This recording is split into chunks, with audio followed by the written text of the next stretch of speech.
بسم اللہ الرحمن الرحیم۔ اللہم صلی علی سیدنا محمد و آلہ و اطرتہ بعدد کل معلوم لک۔ استغفر اللہ العظیم الذی لا الہ الا هو الحی القیوم و اتوب الیہ۔ لا الہ الا اللہ محمد رسول اللہ صلی اللہ علیہ وآلہ وسلم۔ قل هو اللہ احد اللہ الصمد لم یلد ولم یولد ولم یکن لہ کفوا احد۔ اشہد ان لا الہ الا اللہ وحدہ لا شریک لہ واشہد ان محمدا عبدہ ورسولہ۔ یا ہو ہادی ربی لا تذر علی الارض قوما ظالمین، آمین برحمتک یا ارحم الراحمین۔ سب دیکھنے سننے والوں کو السلام علیکم ورحمۃ اللہ وبرکاتہ۔ الحمدللہ 1442 سن ہجری اور رمضان المبارک کے 3 روزے ہمارے پاکستان میں مکمل ہو گئے ہیں۔ الحمدللہ آج تیسری افطاری تھی اور آہستہ آہستہ اب ہم چوتھی سحری کی طرف انشاءاللہ بڑھنا شروع ہو گئے ہیں۔ اللہ کریم مجھے اور آپ کو رمضان المبارک کی ان لطافتوں سے، لذتوں سے، نور سے زیادہ مستفید ہونے کی توفیق عطا فرمائے، اور اللہ کریم ہماری تمام تر عبادات، جسمانی، روحانی، فرض، نفل سب قبول فرمائے۔ آپ کے تمام صدقات و خیرات کو اللہ کریم قبولیت کا شرف عطا فرمائے، آمین برحمتک یا ارحم الراحمین۔ میں امید کرتا ہوں آپ سب لوگ خیریت سے ہوں گے، آپ کے گھروں میں سب خیریت ہوگی۔ اللہ کریم خیر ہی رکھے، ہر طرف خیر ہی رکھے۔ سب سے پہلے آپ لوگ سنائیے سب ٹھیک ہے گھروں میں؟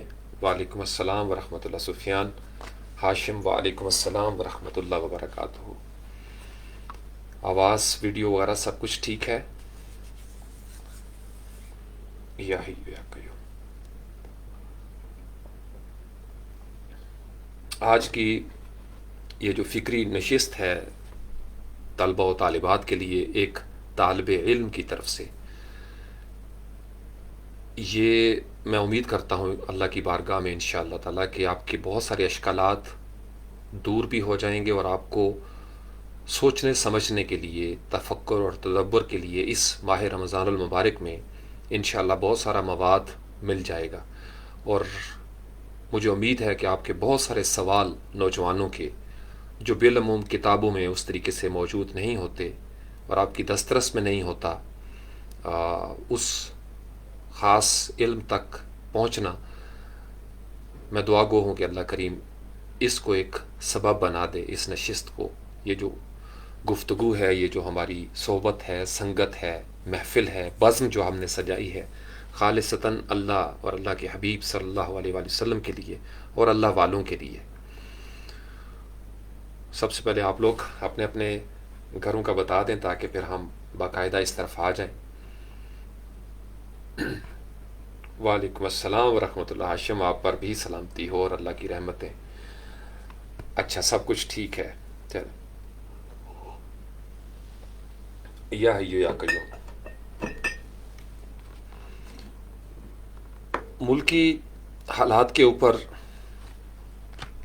عام طور پر میں کوئی نہ کوئی گفتگو کر لیتا ہوں، لیکن انٹینشنلی، شعوری طور پر میں رمضان المبارک میں کوشش کرتا ہوں کہ میں یہ جو زمینی معاملات ہیں، ریاستی جو معاملات ہیں، حکومتوں کے جو معاملات ہیں، اس سے تھوڑا سا اجتناب کروں۔ غالب کا ایک شعر ہے کہ خوشی سے مر نہ جاتے اگر اعتبار ہوتا۔ تو زمین کے اوپر حقیقتیں اس قدر الجھ گئی ہیں کہ کسی ایک طرف کا ہو کر اگر آپ انسان کوئی بیان دے گا تو بہت سارے مسائل ہونا شروع ہو جائیں گے۔ لیکن اگر آپ لوگ چاہتے ہیں کہ میں اپنا نقطۂ نظر یا مدعا یا معافِ ضمیر موجودہ حالات کے تناظر میں آپ کے سامنے رکھوں تو میں پیش کر سکتا ہوں، چونکہ یہ مجھے حکم اذاں لا الہ الا اللہ۔ اور میرا نظریہ آپ کو پتہ ہے کہ شروع دن سے، جب سے شعور کا یہ سفر شروع ہوا ہے، میں جذباتیت سے بچتا ہوں۔ تعقل اور تفکر یہ بہت ضروری ہے تمام طلباء و طالبات کے لیے،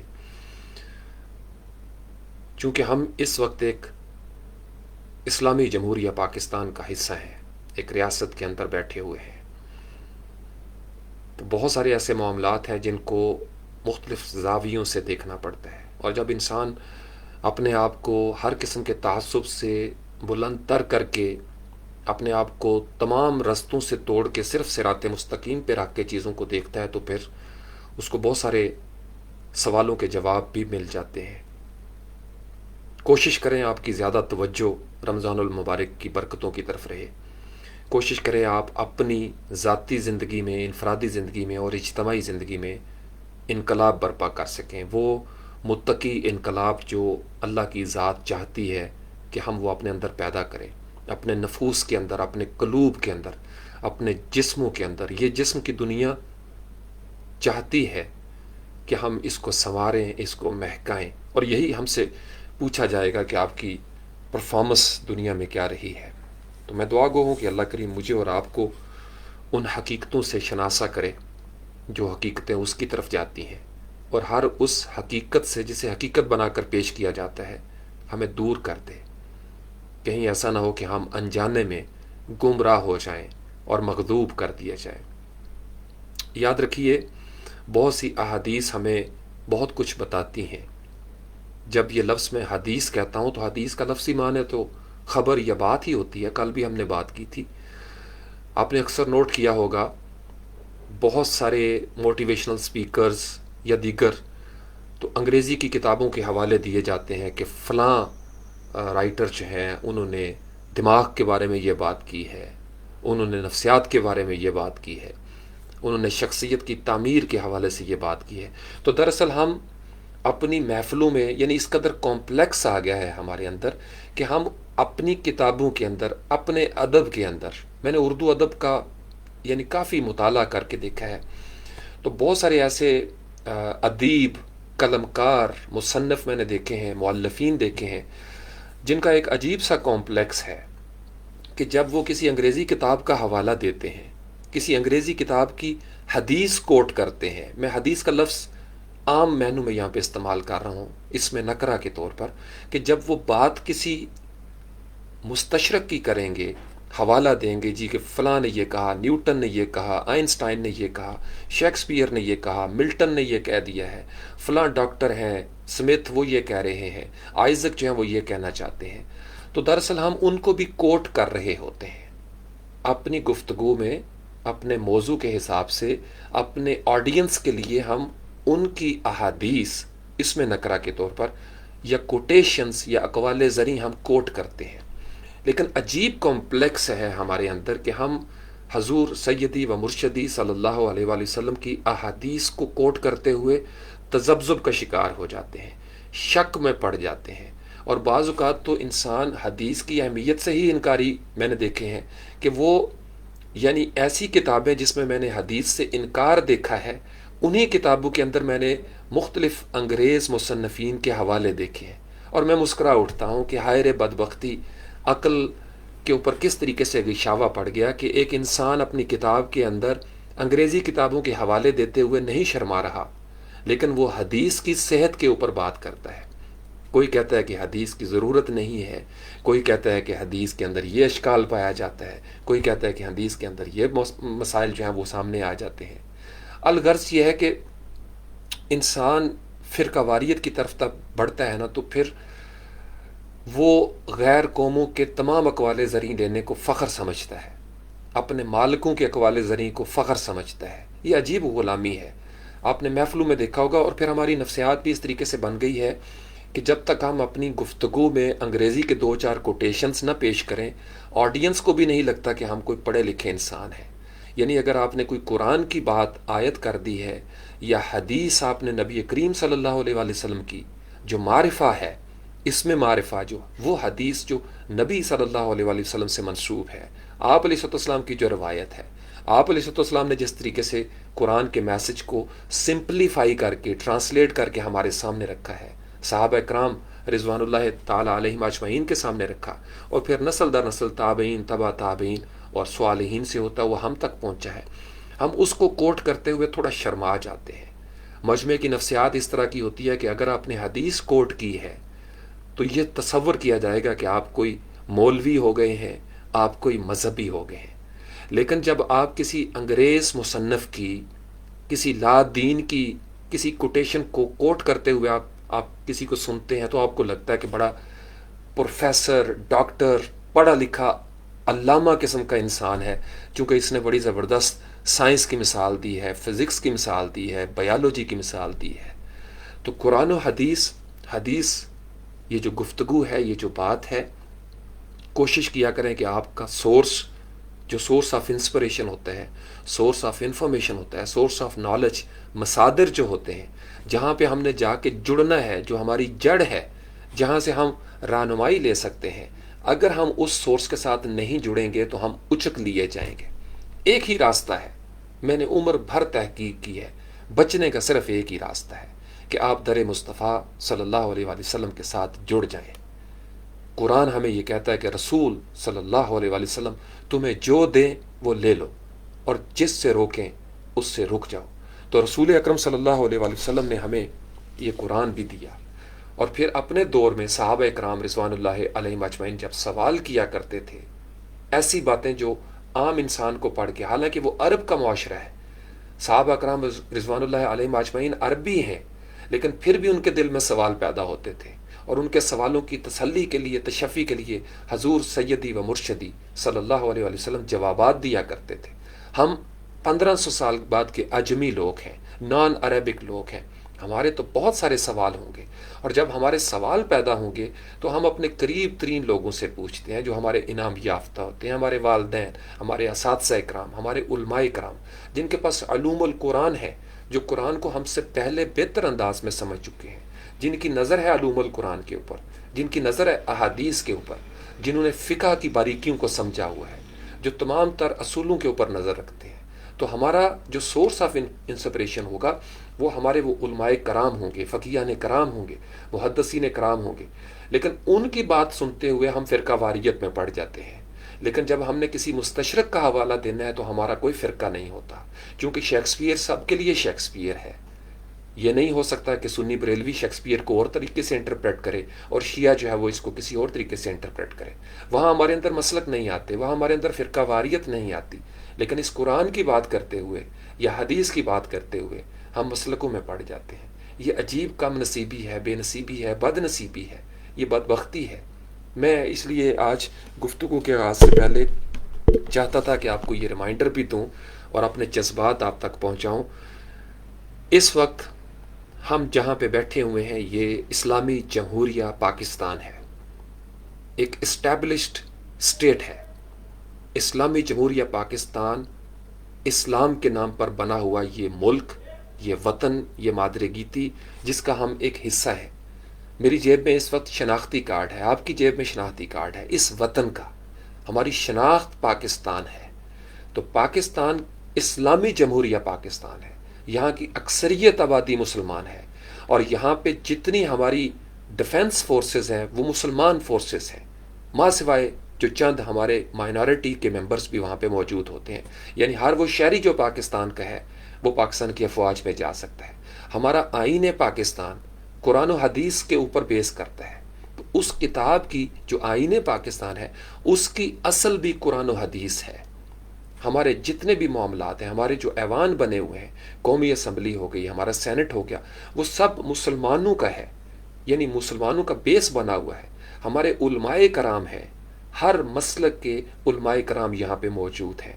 تو جب ہم کسی بھی معاملے کو دیکھیں گے تو ہم اس ریاست کو جو اسلام کے نام پر آباد ہوئی ہے، بنی ہے، اس کی اکثریتی پہلو کو ہم دیکھیں گے کہ ہمارے ملک کے تمام تر اکابرین، ہمارے ملک کا آئین، ہمارے ملک کی تمام تر عدالتیں لوئر اور ہائر لیول کی، ہمارے تمام تر ججز، ہمارے صحافی، ہمارے اینکر پرسن، ہمارے میڈیا والے، ہمارے دیگر صحافی اور دانشور، ہمارے قلم کار، ہمارے علماء کرام جو حکومتوں میں بھی بیٹھے ہیں، ایوانوں میں بھی بیٹھے ہیں، سینٹ میں بھی بیٹھے ہیں، جن کا تعلق افواج پاکستان کے ساتھ ہے، ہمارا آئی ایس آئی، ہماری ایف آئی اے، ہماری آئی بی، ہمارے رینجرز، ہماری پولیس، یہ سب اکثریتی طور پر مسلمان ہیں۔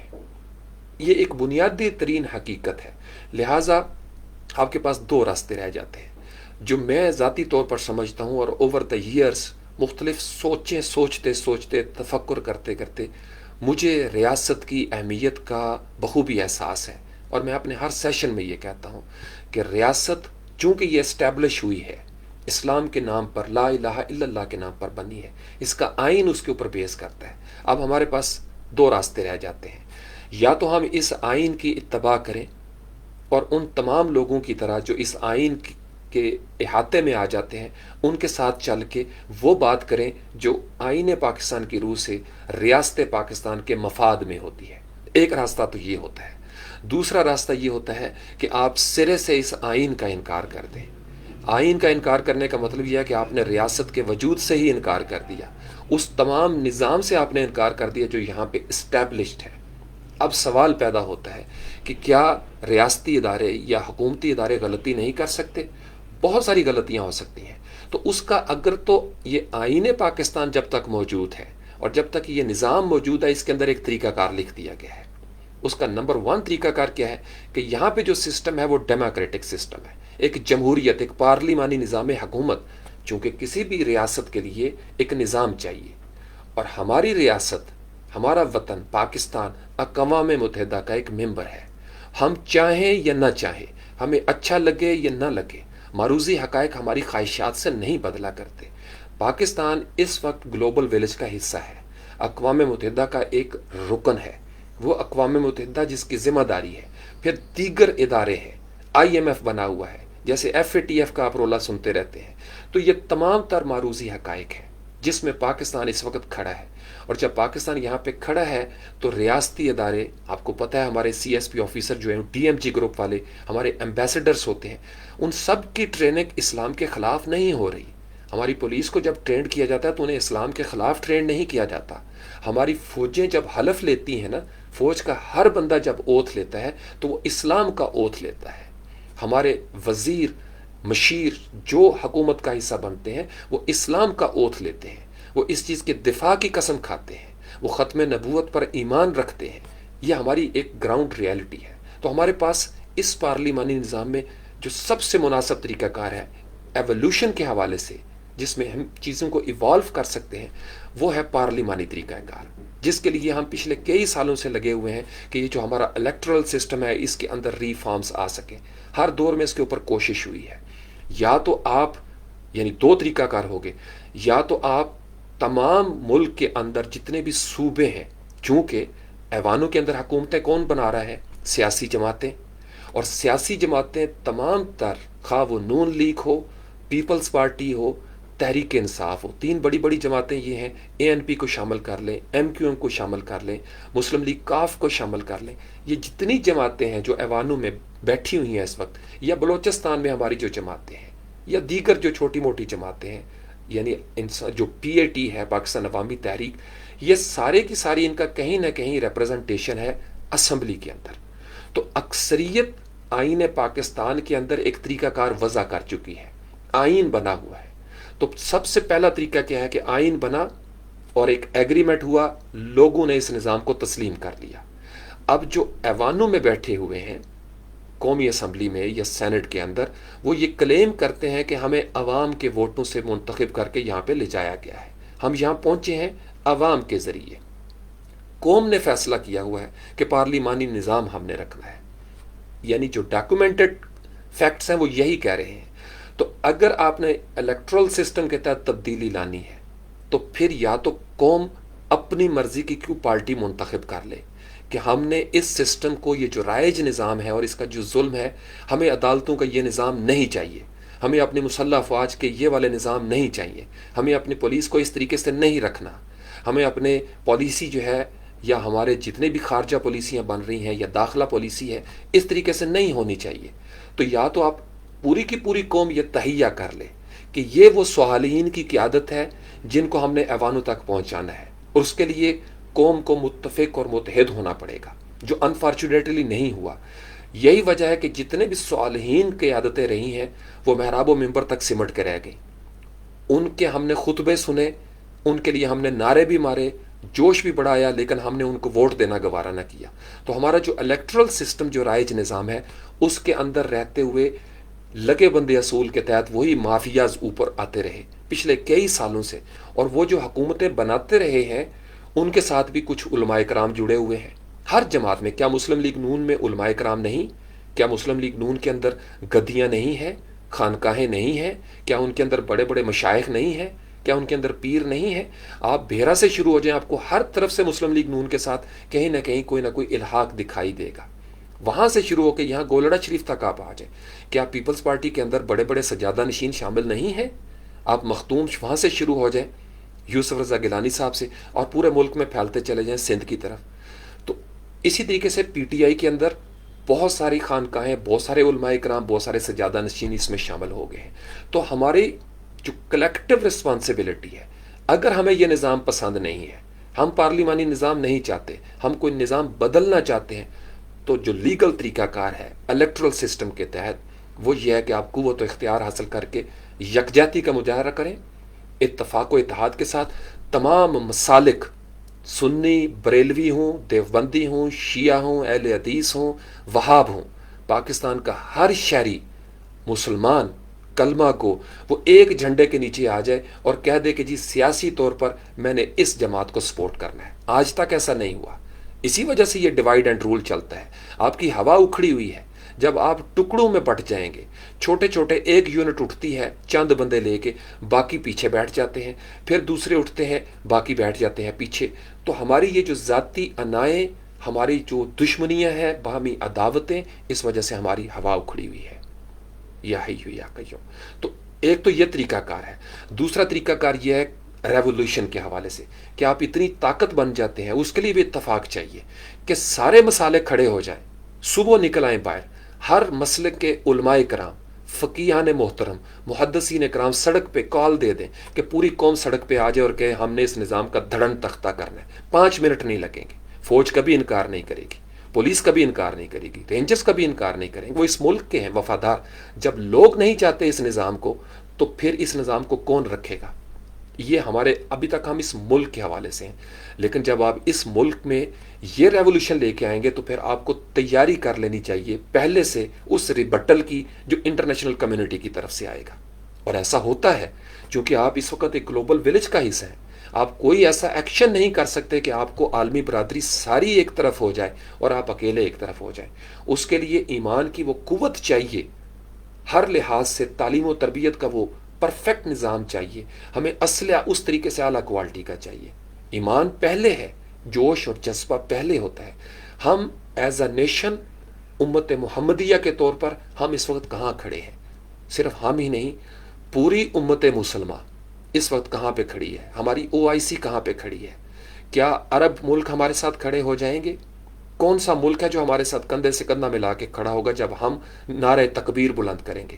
ایسا پہلے بھی ہو چکا ہے. ہم تنہا رہ چکے ہیں. ہم نے مڑ کے دیکھا اور پیچھے کوئی بھی نہیں تھا. پاکستان کے ساتھ انفارچونیٹلی ایسا ہوا ہے. تو اس لیے اگر آپ چاہتے ہیں کہ پاکستان کے اندر اس طریقے سے ریولوشن آئے تو پھر آپ کو پہلے سے ایک مائنڈ میک اپ کرنا پڑے گا. آپ کو تیار ہونا پڑے گا. افغانستان میں ہوا، آپ کو پتہ ہے غیر ملکوں کی فوجیں آج بھی وہاں پہ موجود ہیں. کیا کر سکی امت مسلمان؟ دنیا کے ہر مسلمان ملک کے اندر غیر ملکوں کی فوجیں آئی ہیں. کیا کر سکے ہیں ہم؟ ہمیں تو فرصت ہی نہیں ہے سنی شیعہ کے جھگڑوں سے. ہم تو فیس بک پہ ایک دوسرے کو کافر کر رہے ہیں، ہم تو ٹویٹر پہ ایک دوسرے کو کافر کر رہے ہیں. ہم نے یوٹیوب بھر دیا ہوا ہے، ان کا سارا ڈیٹا بیس ہم نے ان کی سٹوریج بھر دی ہے. ان کی ہارڈ ڈرائیووں کے اندر ہم نے اتنا مواد بھر دیا ایک دوسرے کو کافر کافر کیا ہے کہ دے نو it, they know the reality. تو پیچھے پھر رہ جاتے ہیں یہ چند چھوٹے چھوٹے، کہیں نہ کہیں ادھر سے جوش آ گیا، ادھر سے جوش آ گیا. اس کا نتیجہ کیا نکلے گا کہ وہ جو دشمن حقیقی ہے، وہ جو دشمن تھا، وہ مست رہتا ہے. ہم آپس میں لڑ کے ہم سو جاتے ہیں. میری پولیس بھی زخمی ہو جاتی ہے، میرے لوگ بھی زخمی ہو جاتے ہیں، غریب آپس میں، میری سڑکیں ٹوٹ جاتی ہیں، میری املاک کو نقصان پہنچ جاتا ہے. اور نتیجہ کیا نکلتا ہے؟ نظام وہی کا وہی. پچھلے 70 سال سے یہی نظام اسی طریقے سے غالب ہے. وجہ کیا تھی؟ ہم ٹکڑوں میں تقسیم ہیں. اگر آپ کو نون لیگ میں نظر آتا ہے کہ نون لیگ وہ روشن ایک جماعت ہے، تو سارے مسالک نون لیگ کو سپورٹ کر دیں، صبح اعلان کر دیں جی کہ یہی وہ جماعت ہے جو ہمیں اس بھمر سے نکال سکتی ہے. آپ کا PTI پہ یقین ہے تو سارے اس کے اوپر اتفاق و اتحاد کر لیں. ایسا ممکن نہیں ہو رہا. 1500 سال سے امت مسلمہ کے اندر تفریق بنی ہوئی ہے، اور وہی تفریق ہماری ہوا اکھاڑنے کا باعث بنی ہوئی ہے. اس وجہ سے ہم یہ ٹکڑوں میں کبھی ادھر سے نقصان ہوتا ہے، کبھی ادھر سے، کبھی اساتذہ اٹھتے ہیں اپنے احتجاج کے لیے تو باقی تمام محکمے خاموشی سے بیٹھ جاتے ہیں، کلرک بھی چپ کر کے بیٹھ جاتے ہیں، تاجر بھی چپ کر کے بیٹھ جاتے ہیں کہ استاداں دا مسئلہ ہے۔ تو جب استاد اپنے ڈنڈا ڈولی ان کے ساتھ ہوتی ہے، باقی دیکھتے ہیں۔ پھر ایک دوسرا اٹھتا ہے، میں نے آپ کو پہلے بھی ایک سیشن میں کہانی سنائی تھی، جنگل میں 2 بیل تھے، جب تک وہ آپس میں متحد اور متفق تھے شیر کا شکار نہیں ہو سکے۔ لومڑی کی اس نے خدمات لی کہ میرا دل کرتا ہے میں ان کا شکار کروں، ان کا گوشت، لذیذ گوشت کھاؤں، چونکہ پلے ہوئے تھے، تنو مند تھے۔ لومڑی نے ان کو مشورہ دیا شیر کو کہ حضور والا اس طرح دہشت سے، خوف کے ساتھ آپ ان کا شکار نہیں کر سکتے، چونکہ وہ ایک بیل پہ حملہ کرتا تھا تو دوسرا بیل پیچھے سے ٹکرے مارتا تھا اور دونوں کی جان بچ جاتی تھی۔ لومڑی نے دونوں بیلوں کو آپس میں لڑا دیا، ان کا اتفاق و اتحاد ختم ہو گیا۔ تو جب شیر ایک بیل پہ حملہ آور ہوا تو دوسرے بیل نے کہا میں نے نہیں اس کو بچانا، میری اس کے ساتھ لڑائی ہے، میرا اس کے ساتھ مسلکی اختلاف ہے، میرا اس کے ساتھ نظریاتی اختلاف ہے، میرے علماء کرام کی اس نے توہین کی ہے، اس نے میرے علماء کرام کی ہے، میں نے اس کے علماء کرام کی ہے۔ تو پہلے شیر نے ایک کو کھایا، اب ایک بچ گیا تھا، پھر اس نے وقت آنے پر دوسرے کو بھی کھا لیا۔ تو اتفاق، یونین از اسٹرینتھ۔ ہماری اسٹرینتھ کہاں پہ ہے؟ تو ہمارے مسلح افواج، ہماری پولیس، ہمارے رینجرز جنہوں نے حلف لیا ہوا ہے وہ آئین کی پاسداری کریں گے۔ آئین پاکستان کی پاس، یہ وہ آئین ہے جس کو مشترکہ طور پر، متفقہ طور پر سب نے مہر لگائی ہوئی ہے۔ اس کے اندر اقلیتوں کے حقوق کی پاسداری کی گئی ہے، ہر جماعت کو اس کے اندر ایک کرائٹیرین بتا دیا گیا ہے۔ یہ طریقہ کار ہوگا۔ جب آپ آئین کو چھیڑیں گے، جب آپ آئین کی روح سے غلط چلیں گے تو آئین جواب دے گا، ریاست حرکت میں آئے گی۔ ریاستی اداروں کی یہی ذمہ داری ہے، چونکہ اگر ریاستی ادارے ایسا نہیں کرتے تو ملک انارکی کی طرف چلا جاتا ہے۔ تو اس لیے میں آپ کو ایک بڑی سادہ سی بات بتا رہا ہوں، اگر 600 بندے یا 1000 بندے بھی سڑک پہ نکلتے ہیں حضور سیدی و مرشدی صلی اللہ علیہ وآلہ وسلم کے لیے، تو ہمارے سامنے 2 راستے ہیں۔ ہم یہ ثابت کرنا چاہتے ہیں کہ ہمارے ایوان، قومی اسمبلی، ہمارا سینٹ، ہماری ساری مسلح افواج، ہمارا ISI، IB، معاذ اللہ ہماری پولیس اور ہمارے رینجرز اور ہمارے تمام مشائخ اور سجادہ نشین جو اس رائج نظام کے حق میں ہیں وہ سب غلط ہیں، اور صرف یہ جو 600 یا 1000 بندے نکلے ہیں یہ صادق ہیں۔ تو اس طریقے سے ہماری ہوا اکھڑی ہوئی ہے۔ اگر ہمیں نبی کریم صلی اللہ علیہ وآلہ وسلم کی عزت و تکریم کا اس قدر خیال ہے، میں آج آپ کو بتا رہا ہوں، میں مارکیٹ میں نکلا ہوں افطاری سے پہلے، دنیا کا سب سے گندا کیلا اسلام آباد میں نے دیکھا ہے۔ یہاں اس وقت سب سے گندا فروٹ رمضان المبارک میں آیا ہے۔ اس سے پہلے حالات بہت بہتر تھے۔ یہ کون کر رہا ہے؟ یہ سازش کون کر رہا ہے؟ یہ خاکے کون بن رہا ہے؟ یہ جو ملاوٹ کے خاکے ہیں یہ کون بنا رہا ہے؟ یہ ہم بنا رہے ہیں، ہم گستاخیاں کر رہے ہیں۔ سب سے پہلے ہمیں اپنے خلاف باہر نکلنا ہے۔ ہم جب تک جہاد اکبر نہیں کرتے، اپنی ذات میں، اپنے بارے میں نہیں سوچتے، ہم کچھ بھی نہیں کر سکتے۔ جو اصل موضوع تھا حضور سیدی و مرشدی صلی اللہ علیہ وآلہ وسلم کی حرمت، وہ پیچھے رہ گیا، اور سامنے کیا آیا؟ دنیا بھر میں جو جگ ہنسائی ہوتی ہے، سامنے آ کیا رہا ہے؟ نوجوان، جو غریب نوجوان اپنے جوش اور جذبات کی وجہ سے وہ قربانیاں دے جاتے ہیں۔ پولیس بھی زخمی ہو گئی ہے، لوگ بھی زخمی ہو گئے ہیں۔ مجھے بتائیے ہم کس طرف جا رہے ہیں؟ کیا کر رہے ہیں؟ تو میں اس چیز کو تشدد کے ساتھ جوڑ کے دیکھتا ہوں۔ تشدد والا رویہ کسی کا بھی ہو، وہ قابل نظر انداز کرنے والا ہے، نظر انداز کرنے کی، اس کو قابل گرفت ہے، وہ اس کے اوپر گرفت کی جائے تو پوری قوم تہیہ کر لے، 5 منٹ کے لیے تہیہ کر لے، تمام علماء کرام بیٹھ پہ، تمام علماء کرام، اکابرین، مشائخ صبح بیٹھ جائیں اور قوم کو کہہ دیں، ہم ان کی آواز پہ لبیک کہہ دیں گے۔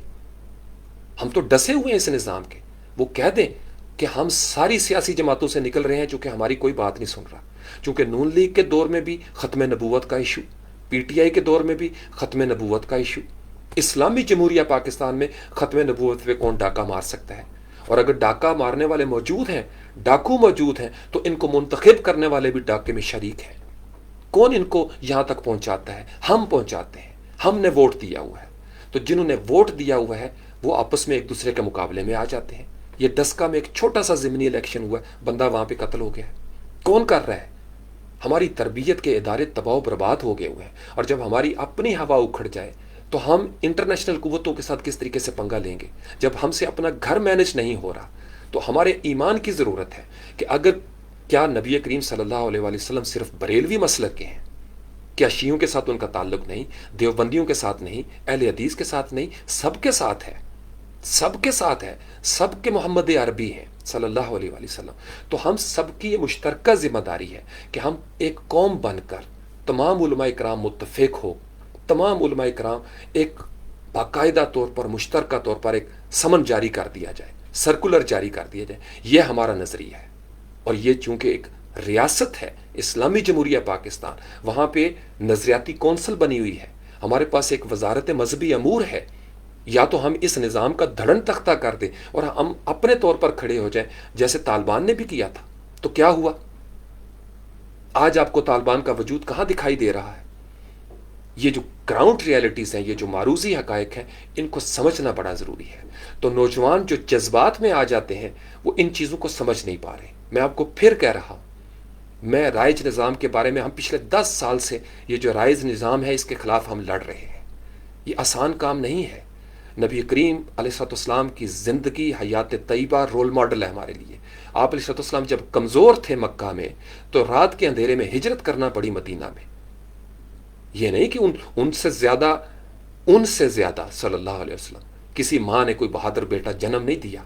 میرے نبی کریم صلی اللہ علیہ وسلم کی بہادری پہ شک کرنے سے بھی ایمان غارت ہو جاتا ہے۔ لیکن مسلط اور حکمت کے تقاضے کے تحت دیکھا کہ جب معروضی حقائق کی روح سے میں کمزور ہوں تو ہجرت کر دی، مدینہ میں چلے گئے، مدینہ ریاست کو آباد کیا، قوت و اختیار حاصل کیا، ہر ادارے کو مضبوط کیا، ہر ادارے کو، لوگوں کی تربیت کی، اخلاقیات کی تربیت پہلے ہوتی ہے، سیلف ڈیولپمنٹ ہوتی ہے، انسان کی ہیومن ڈیولپمنٹ ہوتی ہے، پھر ادارے وجود میں آتے ہیں۔ ہمارے بیوروکریسی، کیا وہ سارے کے سارے معاذ اللہ کافر ہو گئے ہیں؟ ہمارے اسسٹنٹ کمشنر، ڈپٹی کمشنر، ہماری یہ پوری بیوروکریسی کا نظام کیا معاذ اللہ کافر ہو گئے ہیں؟ کیا ہماری پولیس دشمنوں کی اعلی کار ہے؟ ہمارے آئی ایس آئی یہودیوں کے ایجنٹ ہیں معاذ اللہ؟ تو پھر انا للہ و انا الیہ راجعون، پھر انا للہ و انا الیہ راجعون۔ اگر میرا آرمی چیف، میرا نیول چیف، میرا ایئر چیف، میرا پرائم منسٹر، میرا پریزیڈنٹ اور میرے چیف آف جو جوائنٹ سٹاف ہیں، میری جو سپریم کورٹ ہے اس کے اعلیٰ عدلیہ کے جو جج ہیں، وہ سارے کے سارے دین سے باغی ہو گئے ہیں، تو پھر انا للہ و انا الیہ راجعون۔ پھر تو میں احرام مصر میں بیٹھا ہوا ہوں، پھر تو میرے اوپر فرعون اور حامان اور قارون حکمرانی کرتے ہیں، میں پھر کسی موسیٰ کا انتظار کرتا ہوں، کیونکہ غریب اسرائیلی وہ کیا کر سکتے ہیں؟ ہم ایسا نہیں ہے۔ یہ وطن قائم ہے، اس وطن میں علماء کرام موجود ہیں، مشائخ عظام موجود ہیں، ہر مسلک کے اندر بڑے بڑے تہجد گزار نیک، آپ کبھی ان کے چہرے تو دیکھا کریں، کتنے خوبصورت چہرے ہیں۔ پیران کرام جن کی زندگیاں گزر گئی ہیں جائے نمازوں کے اوپر، سجادہ نشین ہیں ہمارے بزرگ ہیں جن کی وجہ سے زندگی میں انقلاب برپا ہو جاتا ہے، وہ سارے کے سارے ایک طرف ہو کے وہ کافر ہو جاتے ہیں؟ ایسا نہیں ہوتا۔ ہم سب کے ایک ہی سب کا نبی، دین بھی، ایمان بھی ایک۔ کیا بڑی بات تھی ہوتے جو مسلمان بھی ایک؟ کرنا کیا ہے؟ اگر الیکٹرل سسٹم کو رکھنا ہے تو پھر آپ کو کسی ایک جماعت کو کھڑا کرنا پڑے گا، وہ جو جماعت ہے جس پہ آپ متفق ہو جائیں، اور صبح کہہ دیں کہ ہم اس الیکٹرل سسٹم کو نہیں مانتے۔ 5 دن نہیں لگیں گے، آپ کی فوج آپ کو ہیلپ آؤٹ کرے گی، آپ کی پولیس آپ کو ہیلپ آؤٹ کرے گی کہ بھائی لوگ نہیں چاہتے اس نظام کو۔ لیکن جب آپ اپنا نظام بدل لیں تو کیا پوری دنیا کے خلاف لڑنے کی آپ کے پاس جرت ہے؟ کیا آپ ہوا میں اڑ کے آنے والے بموں سے محفوظ ہیں؟ کیا آپ اپنی صفوں کے اندر منافقوں کو پہچان چکے ہیں؟ کیا آپ کی صفوں کے اندر جو آپ کی مسجدوں میں گھس کے بس بم پھوڑتے رہے ہیں، کیا آپ ان کو پہچان چکے ہیں؟ آپ کو سمجھ آ رہی ہے C-130 کیسے تباہ ہوا تھا؟ آپ کو پتہ چل گیا ہے بینظیر بھٹو صاحبہ کو اسیسینیٹ کیسے کیا گیا تھا؟ پرانی کہانیاں شروع کر دیں لیاقت علی خان سے۔ آپ کے پاس یہ قریب ترین معروضی حقائق جو ہے اس کی سچائیاں ہمارے اور آپ کے پاس نہیں ہیں۔ ہم کس طریقے سے کلیم کر سکتے ہیں ہماری تعلیمی نظام، ہمارا سائنسی نظام، جوڈیشل سسٹم، ہمارے روزگار کا نظام، ہم اس وقت مقروض ہوئے پڑے ہیں۔ قومیں آپ سے قرضہ مانگ رہی ہیں، قرضے کی قسطیں آپ کو دینی ہیں، ہم مقروض ہو گئے ہیں۔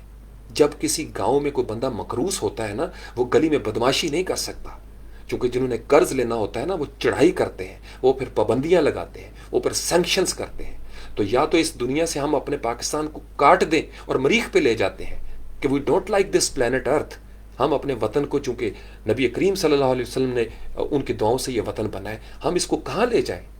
نبی کریم صلی اللہ علیہ وسلم مدینہ میں چلے گئے تھے، مدینہ آباد کیا، اور پھر مختلف غزوات سے ہوتے ہوئے فتح مکہ تک بات پہنچی تھی. لیکن فتح مکہ سے پہلے اصحاب صوفہ تیار ہو گئے تھے، صحابہ کرام کی جماعت تیار ہو گئی تھی، تمام مائیں تیار ہو گئی تھی. ایسے سوال قیادت ابھر کے سامنے آئی تھی جنہوں نے ہر شعبہ زندگی کو سنبھال لیا تھا. ہماری کس جماعت نے سوال قیادت تیار کی ہے؟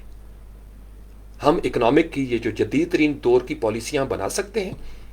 آپ کے ہر وزیر خزانہ کو پتہ ہے کہ IMF کتنا پریشر ڈال رہا ہے. اسٹیٹ بینک آپ کے قبضے میں نہیں رہتا، بہت سارے ادارے آپ کے قبضے میں نہیں ہیں. یہ گراؤنڈ ریئلٹیز ہے. تو جب آپ ایک ریاست کا حصہ ہیں تو آپ کو ریاست کے ساتھ چلنا پڑے گا. یا ریاست کی بات مان لیں یا ریاست سے انکار کر دیں. اور اگر آپ ریاست سے انکار کریں گے تو ریاست اپنا زور لگائے گی، ریاست اپنی طاقت استعمال کرے گی. تو اگر آپ کو اور ریاست اسلام کے نام پر وجود میں آئی ہے، ریاست کلمہ گو ہے. ریاست کے ادارے اس وقت بھی تراویاں پڑھ کے گھروں میں واپس آئے ہیں. ہماری تمام مسلح افواج کے اندر مساجد موجود ہیں، مدارس موجود ہیں، علماء کرام موجود ہیں. وہاں پہ بھی نعرہ تکبیر لگایا جاتا ہے، نعرہ رسالت لگایا جاتا ہے، نعرہ حیدری لگایا جاتا ہے. وہاں کوئی کفر اور ضلالت کے نعرے نہیں لگتے. یہ سارے سچے عاشق رسول ہیں. میرے کمانڈوز، میرے SSG سے بڑھ کر کون عاشق رسول ہوگا؟ وہ ISI جو گمنام مجاہدین ہیں، جو اس وطن کی خاطر، دین کی خاطر ہر روز قربانیاں دے رہے ہیں. مجھے اور آپ کو پتہ بھی نہیں چلتا آج کون شہید ہو گیا اور کل کون شہید ہو گیا. تو ہم ان کے اوپر کیسے شک کریں گے؟ اور اگر وہ بک گئے ہیں معاذ اللہ، اگر وہ کفار کے ہاتھوں میں یرغمال ہو گئے ہیں، اگر وہ یہودیوں کے ایجنٹ بن گئے ہیں تو انا للہ و انا الیہ راجعون. پھر تو ہم کسی مسیحا کا انتظار کریں گے ہاتھ پہ ہاتھ دھرے. یا آپ کے پاس دو طریقے میں نے آپ کو بتا دیے. اٹھیں، انقلاب برپا کر دیں. کوئی ایسی سیاسی جماعت اس الیکٹرل سسٹم کے تحت کوئی ایک جماعت ہو. یہاں باری باری آتے رہے. طاہر القادری صاحب آئے، کتنے دن بیٹھے رہے، کتنے لوگ چلے ان کے پیچھے، کتنے لوگوں نے ووٹ دیا ہے مولوی کو. مسجد کے مولوی کے لیے ہم نے صرف محراب و ممبر رکھ چھوڑا ہے. پیر صاحب کے ہم صرف ہاتھ چومیں گے، ووٹ نہیں دیں گے. یہی تو میں چیخ رہا ہوں. دین اور دنیا کو الگ کر دیا گیا ہے. دنیا والے بھی مطمئن ہیں کہ جب تک دین والوں کو ہوش نہیں آتا ہمارے مزے ہیں ایوانوں کے اندر. آج اعلان کر دیں، میں آپ کو بتا رہا ہوں، صبح اعلان کر دیں، آپ کی فوج آپ کے ساتھ کھڑی ہوگی، پولیس آپ کے ساتھ کھڑی ہوگی، رینجر آپ کے ساتھ کھڑی ہوگی. الیکٹرل سسٹم بدل دیں، لے آئیں اپنی صالح قیادت. کسی ایک پہ متفق ہونا پڑے گا. ہم اپنی ضد کی قربانی دے سکتے ہیں، ہم اپنی انا کی قربانی دے سکتے ہیں؟ نہیں دے پا رہے. 1500 سال سے امت مسلمہ تفریق کا شکار ہو گئی ہے. اسی لیے تو ہوا اکھڑی ہے کہ کبھی ایک دفعہ چھوٹا سا گروہ شیعوں کا ان کو ڈنڈے پڑ جائیں، کبھی اہل حدیث اٹھے ان کو ڈنڈے پڑ جائیں، کبھی دیوبندی اٹھے ان کو کوٹ لگا دی جائے، بریلوی اٹھے ان کو کوٹ لگا دی جائے. یہ تو ہو رہا ہے ہمارے ساتھ. کیا فوج ہے اس کے اندر مسلک نہیں ہوتے؟ نہیں، فوج کا ایک نظریہ ہے، اس میں سنی بھی اس نظریے کو فالو کرے گا، شیعہ بھی اسی نظریے کو فالو کرے گا. جس نے پاکستان ایئر فورس کی یونیفارم پہن لی ہے وہ صرف ایئر فورس کا ہے. وہ سنی، شیعہ، دیوبندی، وہابی، اہل حدیث، عیسائی، ہندو وہ بعد میں ہوگا. وہ ایئر فورس کا حصہ ہے، اسے ایئر فورس کے قانون کو ماننا ہے. جو فوج میں آگے ہے، جس نے فوج کی یونیفارم پہن لی ہے، وہ فوج کے ڈسپلن کے تحت چلے گا. وہ کسی اور کی قیادت میں نہیں جا سکتا، وہ کسی اور کی اتباع میں نہیں جا سکتا. میرے ISI والا اگر کسی مسلک میں پڑ گیا تو پھر تو انا للہ و انا الیہ راجعون. یہ پاکستان، استاد محترم واصف باصفہ نے فرمایا تھا، قائد اعظم سے ایک نیا مسلک شروع ہوا ہے. یہ پاکستانیت ہے، ریاست ہے، اسلام کے نام پر بنا ہوا یہ وطن ہے. آپ کو لگتا ہے کہ اس کے اوپر کافر غالب آ گئے ہیں تو مومنوں کو اتحاد کی طرف بلائیں. صبح کھڑا کر دیں، سحری کے بعد سارے مومن کھڑے ہو جائیں گے. 22 کروڑ عوام میں سے اگر آپ کے 18 کروڑ بھی کھڑے ہو جاتے ہیں، آپ کو 5 منٹ نہیں لگیں گے، نظام تبدیل ہو جائے گا. اور اگر آپ ایسا نہیں کر سکتے تو پھر انتظار کریں. دو ہی راستے، ریاست کو یا مان لیں یا ریاست سے انکار کر دیں. میں نے آپ کو دونوں راستے کھول کے بتا دیے ہیں. اللہ کریم مجھے اور آپ کو باریکیوں کو سمجھنے کی توفیق عطا فرمائے اور اپنے گریبان میں جھانکنے کی توفیق عطا فرمائے. قصور ہمارا ہے. مجھے صالح قیادت ایوانوں میں اچھی نہیں لگتی، چونکہ مسلسل غلامی میں رہتے ہوئے مجھے بے ایمانی کی عادت ہے. صالح قیادت آئے گی، مافیاز بریک ہو جائیں گی. صالح قیادت آئے گی، رشوت کا بازار ختم ہو جائے گا. صالح قیادت آئے گی تو گوالے پروفٹ کیسے کریں گے؟ دودھ میں پانی ملانے والوں کے تو ہاتھ کاٹ دیے جائیں گے. اگر صالح قیادت آ گئی تو مرچوں میں برادہ بنانے والوں کا کیا ہوگا؟ صالح قیادت آ گئی تو فحاشی اور اوریانی والے کیا کریں گے؟ صالح قیادت آ گئی تو یہ دنیا کا بزنس کرنے والوں کا کیا بنے گا؟ اس لیے ہم صرف جوش کرتے ہیں، ہم صرف نعرے مارتے ہیں، ہم جو کرنے والا کام ہے وہ نہیں کرتے. کرنے والا کام یہ تھا کہ آپ اس ریاست کے اندر وہ سوال قیادت اوپر لے کر آئیں اور سارے مل کے اس سوال قیادت کے پیچھے آمین کہہ دیں۔ میں ہمیشہ تیار رہتا ہوں۔ کون کرے گا؟ جماعت اسلامی پچھلے کئی سالوں سے محنت کر رہی ہے، کون ان کے ساتھ کھڑا ہوتا ہے؟ چند لوگ۔ کتنے عرصے سے سید ابو اللہ مودودی صاحب سے لے کے آپ ان کی محنت کا گراف چیک کر لیں، وہ کفار کی طرف تو نہیں بلا رہے، وہ یہودیوں کی طرف تو نہیں بلا رہے، وہ عیسائی نظام کی طرف تو نہیں بلا رہے، وہ بھی تو قال اللہ اور قال الرسول کی طرف ہی بلا رہے ہیں۔ کتنے لوگ جاتے ہیں ان کے پاس؟ کتنے لوگ جاتے ہیں؟ طاہر القادری صاحب پچھلے 35 سال سے زیادہ عرصہ ہو گیا، اس بندے نے ہر قدم ہر روز وہ قال اللہ قال رسول کی باتیں کر رہے ہیں۔ پوری دنیا میں ایک نظام بنا دیا ایجوکیشنل سسٹمز کا، کتنے لوگوں نے ساتھ دیا ہے ان کا۔ اہل تشیع میں ہمارے پاس کتنے زبردست قسم کے علماء کرام ہیں، مجاہد ہیں ان کے پاس، کتنے لوگ شامل ہوتے ہیں ان کے ساتھ۔ اہل حدیث کے کوئی علماء کرام ہیں، کتنے لوگ شامل ہوتے ہیں ان کے ساتھ۔ ہم ٹکڑوں میں بٹی ہوئی قوم ہے۔ اس ریاست کے وجود کو خدا کے واسطے سمجھے۔ یہ ریاست کا وجود اگر ہے تو ہم ہیں۔ یہ سارا کھیل تماشا، یہ سارے ہمارے مزے، یہ سیر و افطار کے اس ریاست کے ساتھ ہے کہ اس وقت بھی جب ہم بات کر رہے ہیں، ہماری فوجیں دشمن کے خلاف سر پہ اور سینے کے اوپر کفن باندھے ہوئے لڑ رہی ہیں۔ اس وقت بھی میرے گمنام سپاہی جو ہیں وہ اس وطن کی حفاظت کے لیے جاگ رہے ہیں، اپنی ڈیوٹیاں سر انجام دے رہے ہیں۔ تو ہم ریاست سے کیسے انکار کر سکتے ہیں؟ یہ ریاست لا الہ الا اللہ کی بنیاد پر قائم ہوئی تھی۔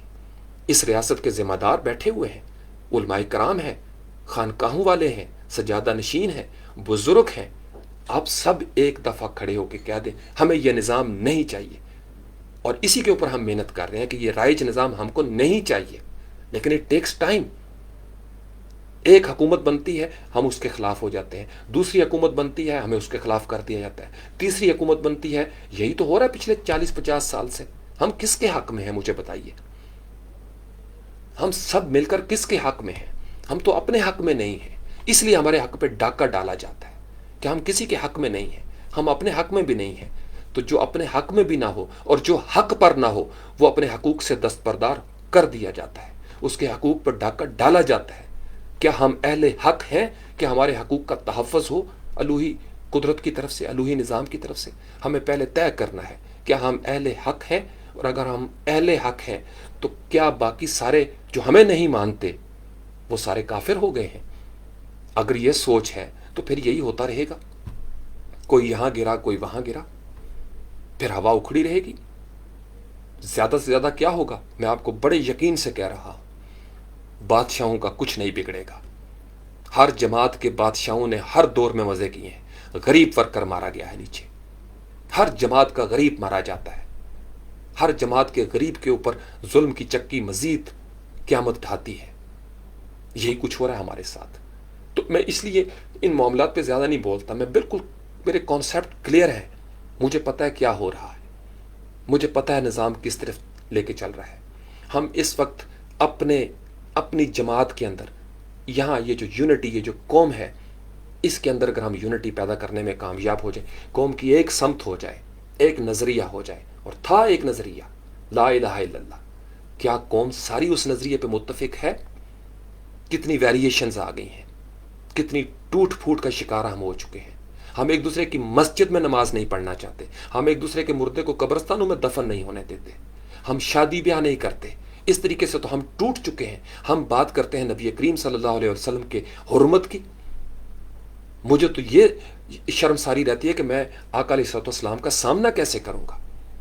یہ امت نبی کریم صلی اللہ علیہ وسلم کی طرف سے متحد ہوگی، سارا نظام بدل جائے گا۔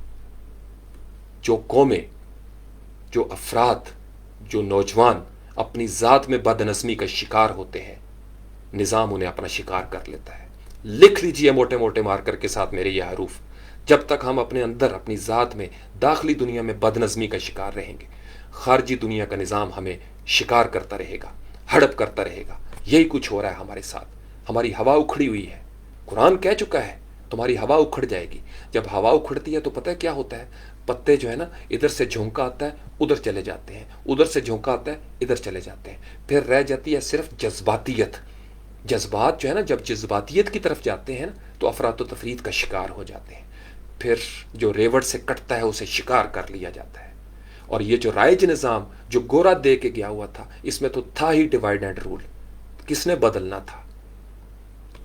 وہ جو حکومتوں میں بیٹھے ہیں وہ بھی صالح ہیں، وہ بھی 5 گانا نماز کے عادی ہیں، وہ بھی تہجد گزار ہیں، اور جو باہر ہیں وہ بھی 5 گانا نماز والے ہیں۔ قصوروار کون ہے؟ ہم سب کا قصور ہے۔ ہم نے مل کے اداروں کو درست کرنا ہے، تعلیمی نظام کی خاطر آواز بلند کریں، عدل کے نظام کی خاطر آواز بلند کریں۔ یہ وہ انقلاب ہے، یہ وہ انقلاب ہے جب مدینہ ریاست بن جائے گی تو فتح مکہ آسان ہو جائے گا۔ ابھی تو ہم نے اپنے آپ کو فتح کرنا ہے، ابھی تو رمضان المبارک ہے، میرا نفس مجھ سے فتح نہیں ہو رہا۔ اور اگر آپ اپنے نفس کے کلے کے اوپر اپنا جھنڈا نہیں گاڑ سکتے تو دنیا میں جھنڈا گاڑنے کی آپ بات بھی سوچنا چھوڑ دیں، باز آ جائیں اس خیال سے۔ چونکہ نبی کریم صلی اللہ علیہ وآلہ وسلم نے صلح حدیبیہ میں ہمارے سامنے لیسن رکھ دیا تھا، جذباتیت نہیں، جذبات سلامت رکھو، جذباتیت کی طرف مت جاؤ۔ جذباتیت میں جاؤ گے سب سے زیادہ نقصان غریبوں کا ہوگا، یہ لکھ رکھو۔ جذباتیت میں جب پڑھو گے کوئی آپ کو ٹیشو پیپر بنا کے استعمال کر لے گا، اور جب جذباتیت ہوتی ہے تو پھر وہ لوگ، اب میں کبھی کسی طور پر نہیں مان سکتا کہ اللہ کے حبیب صلی اللہ علیہ وآلہ وسلم کے نعرے لگانے والے کبھی متشدد ہو سکتے ہیں، میں سوچ بھی نہیں سکتا۔ لیکن متشدد لوگ، محرومیوں کا شکار لوگ، بہت سارے ایسے لوگ جن پہ پہلے معاشی طور پر ظلم ہو چکا ہوتا ہے، وہ اس طرح کے دنگا فساد میں شامل ہو جاتے ہیں، منہ چھپا کے آتے ہیں۔ دیگر جماعتوں کے لوگ بھی آ جاتے ہیں، کسی ایک جماعت کو ناکام کرنے کے لیے بھی شامل ہو جاتے ہیں۔ میں نے آپ کو اس سے پہلے بھی ایک دفعہ لائیو سیشن کیا تھا۔ وہ لوگ جو نقاب پہن کے آتے ہیں ہمیشہ مار دھاڑ وہ کرتے ہیں، ہمیشہ جلاؤ گھراؤ وہ کرتے ہیں، اس سے کسی بھی تحریک کو نقصان پہنچایا جاتا ہے، اور ہم یہی کرتے آ رہے ہیں ہمیشہ۔ جب کوئی ایسی کاز اٹھتی ہے جس سے رائج نظام کی ٹانگیں تھر تھر کانپنے لگے، کوئی نہ کوئی ایسا واقعہ ہوتا ہے کہ وہ تحریک، وہ مقصد جو اصل مقصد تھا وہ پیچھے چلا جاتا ہے، اور ہم ایک ایسے موضوع کو ڈسکس کرنے لگ جاتے ہیں کہ شلواریں لٹکی ہوئی تھی وہاں پہ، فلاں کام ہو رہا تھا وہاں پہ، پھر ہم خود میمز بنانے کے چکر میں ٹرولنگ کرنا شروع کر دیتے ہیں، چونکہ ہماری نسبتیں مختلف ہیں۔ کاش ہم سب در مصطفیٰ کے منسوب ہو جائیں، کاش ہم سب کی نسبت محمدی ہو جائے، 5 منٹ نہیں لگیں گے۔ یہ تو وطن، اس وطن کی گٹی میں، اس کے ڈیفالٹ فیچر میں محمدی خطوط ہیں صلی اللہ علیہ وسلم۔ یہ پاکستان ہے، پاک لوگوں کے رہنے کی جگہ ہے۔ یہاں تو آپ نے آنکھ کھولنی ہے تو آپ کو نبی کریم صلی اللہ علیہ وسلم کی رحمتیں نظر آئیں گی، صرف اتفاق و اتحاد کی ضرورت ہے۔ علماء کرام، مشائخ عظام، فقیہان عظام کو سننے کی عادت ڈالیں، اپنے اٹکل پچوں کے ساتھ آگے مت چلیں، ایک جگہ پہ ایک روز کے لیے متفق ہو جائیں، کسی ایک بات پہ اتحاد کر لیں، منزل دور نہیں ہوگی۔ اتحاد، آپ کا کیا خیال ہے؟ میرا دماغ کا کوئی سکریو ڈھیلا ہے جو میں وحدت امت کی بات کرتا رہتا ہوں؟ میرے استاد محترم واسف باسفہ عمر گزار کے چلے گئے، وحدت امت کی بات کرتے رہے، بڑے بڑے دانشور اساتذہ کرام وحدت امت کی بات کر رہے ہیں۔ قرآن ہمیں کہہ چکا ہے وَاعْتَصِمُوا بِحَبْلِ اللَّهِ جَمِيعًا وَلَا تَفَرَّقُوا، اللہ کی رسی کو مضبوطی سے پکڑ رکھو، فرقوں میں مت پڑو۔ ہم نے تو اللہ کی بات نہیں مانی، جو اللہ کی بات نہ مانے اس کی بات کون مانے گا؟ ہم تو اللہ کے مجرم ہیں، ہمارے اوپر جرم ہوں گے، ہم نے اپنے نفوس پر ظلم ڈھایا ہے، ہم ظلم کے خلاف کیسے لڑ سکتے ہیں؟ جو انسان اپنی جان پر ظلم کر رہا ہے وہ پاکستان پر ظلم نہیں کرے گا؟ تو جب ہم اپنی جان پر ظلم سے اس مہینے میں بھی باز نہیں آتے تو پھر ہر مہینے میں ہمارے اوپر ظلم ٹوٹیں گے، قیامت ٹوٹے گی۔ جب ہم اپنی ذات میں، اپنے نفس میں صاف نہیں ہیں، صالح نہیں ہیں، تو پھر ہمیں صالح کی عادت کہاں سے ملے گی؟ اور اگر الیکٹرل سسٹم ہے، تہیہ کر لیں، کوئی ایک جماعت بنا لیں، صبح رجسٹر کروا دیں اور کہیں کہ جی ابھی الیکشن چاہیے، پوری قوم سڑکوں پہ آ جائے، نکل آئے، اس رمضان المبارک میں پورا الیکٹرل سسٹم تبدیل ہو جائے گا، 5 منٹ نہیں لگیں گے۔ آپ کی فوج خود باہر نکل آ کے کہہ دیں چینج کرو اس سسٹم کو، لوگوں کو نہیں چاہیے یہ سسٹم۔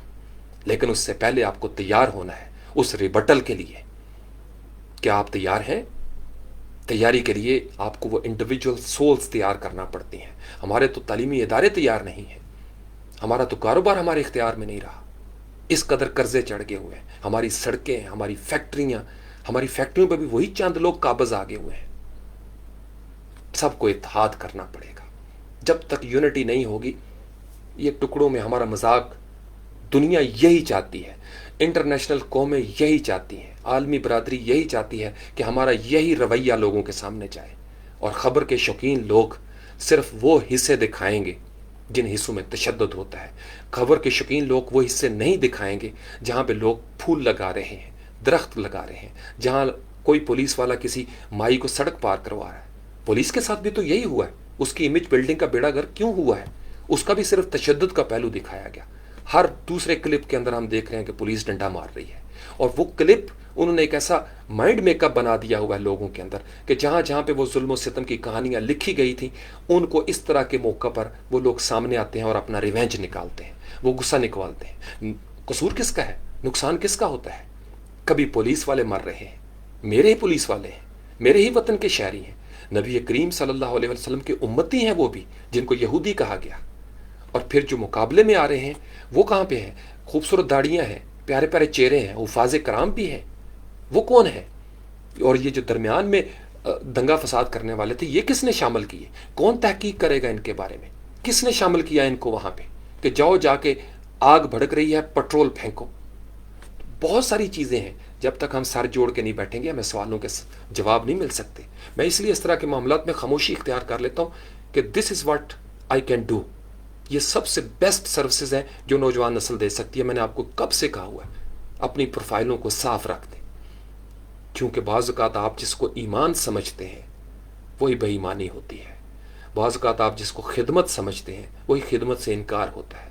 آپ اعلی کار بن رہے ہوتے ہیں. یہ سوشل میڈیا کا آپ نے دیکھ نہیں لیا کس طریقے سے دھڑا دھڑ پوسٹیں شیئر ہوتی ہیں؟ کسی کو پتہ ہے پیچھے ہو کیا رہا ہے؟ کسی کو پتہ ہے پیچھے کون چلا رہا ہے اس پوسٹ کو؟ اور آپ کو ہر دو جگہ پہ دو ہی آپ کو پیٹرن بنتے ہوئے دکھائی دیں گے. پچھلے سالوں کی آپ ہسٹری اٹھا کے دیکھ لیں. کسی کو ریاست پاکستان کے خلاف بغض ہے, کسی کو مسلح افواج کے خلاف بغض ہے. ہر بات کا نشانہ ریاست پاکستان, ہر بات کا اشارہ افواج پاکستان کی طرف, اور بہانے سے ویگو کی باتیں, بہانے سے خفیہ اداروں کی طرف انگلیاں اٹھائی جاتی ہیں. آپ کو نظر نہیں آ رہا ہو کیا رہا ہے؟ وہ جو ڈیفینڈر تھے ان کو کمزور کرنے کی کوشش کی جاتی ہے. میں اس لیے آپ کو کہتا ہوں اپنی صفوں میں اتحاد پیدا کر لیں, یکجہتی پیدا کر لیں. آج یکجہتی ہو جائے, صبح کھڑا کر دیں یکجہتی کے ساتھ. کون مائی کا لال سارے مسالے کو اکٹھا کر سکتا ہے اس سیاسی نظام کے لیے؟ اسی وقت ممکن ہوگا جب دین اور دنیا کی تفریق ختم ہو جائے گی کہ میرے مدارس کے جو نوجوان ہیں, میرے قاری قراء حضرات, میرے حفاظ کرام, وہ ایوانوں میں پہنچنا شروع ہو جائیں. کیسے ممکن ہوگا؟ جب تک یہ الیکٹرل سسٹم ہے اور جب تک یہ ڈھانچہ موجود ہے یہ ممکن نہیں ہو سکتا. پھر یہی ہوگا اکا دکا, ادھر سے اس کو فائدہ مل گیا, وہ نورتن بن گیا, اس کو فائدہ ہو گیا. ہوا اکھڑی رہے گی, ہوا اکھڑی رہے گی. تو تم میں ساحر لدھیانوی کا شعر, اگرچہ وہ کسی اور تناظر میں ہے لیکن اس کے اگر علامتی پیرائے میں دیکھا جائے تو اس کے ساتھ فٹ ہو سکتا ہے آج کے موضوع کے ساتھ, کہ تم میں ہمت ہے تو دنیا سے بغاوت کر لو, تم میں ہمت ہے تو دنیا سے بغاوت کر لو, ورنہ ماں باپ جہاں کہتے ہیں شادی کر لو. سبحان ربک رب العزت عما یصفون وسلام علی المرسلین والحمد للہ رب العالمین. آج کا میرا موضوع بڑا خاص الخاص تھا قرآن پاک کے حوالے سے, لیکن یہ اذان بہت ضروری مجھے محسوس ہوئی ہے کہ یہ اذان میں دوں. اگر آپ لوگ تھکے نہیں اور آپ کی ہمت ہے تو چلیں, یہ ایک الگ حصہ ہو گیا. اور قرآن پہ, اور اگر آپ غور کریں گے تو جو باتیں ہماری ہوئی ہیں اگرچہ دنیا کے تناظر میں ہوئی ہیں لیکن قرآن کی باتیں ہیں, ہم نے قرآن کی ہی باتیں کی ہیں. تو اگر آپ لوگ ہمت رکھتے ہیں, جذبہ رکھتے ہیں, تو پھر ہم اپنے موضوع کی طرف آ جاتے ہیں جو ہماری ترتیب سے چل رہا ہے. یا حی یا قیوم. آپ لوگ بتائیے گا, میں تھوڑا پانی پی لوں.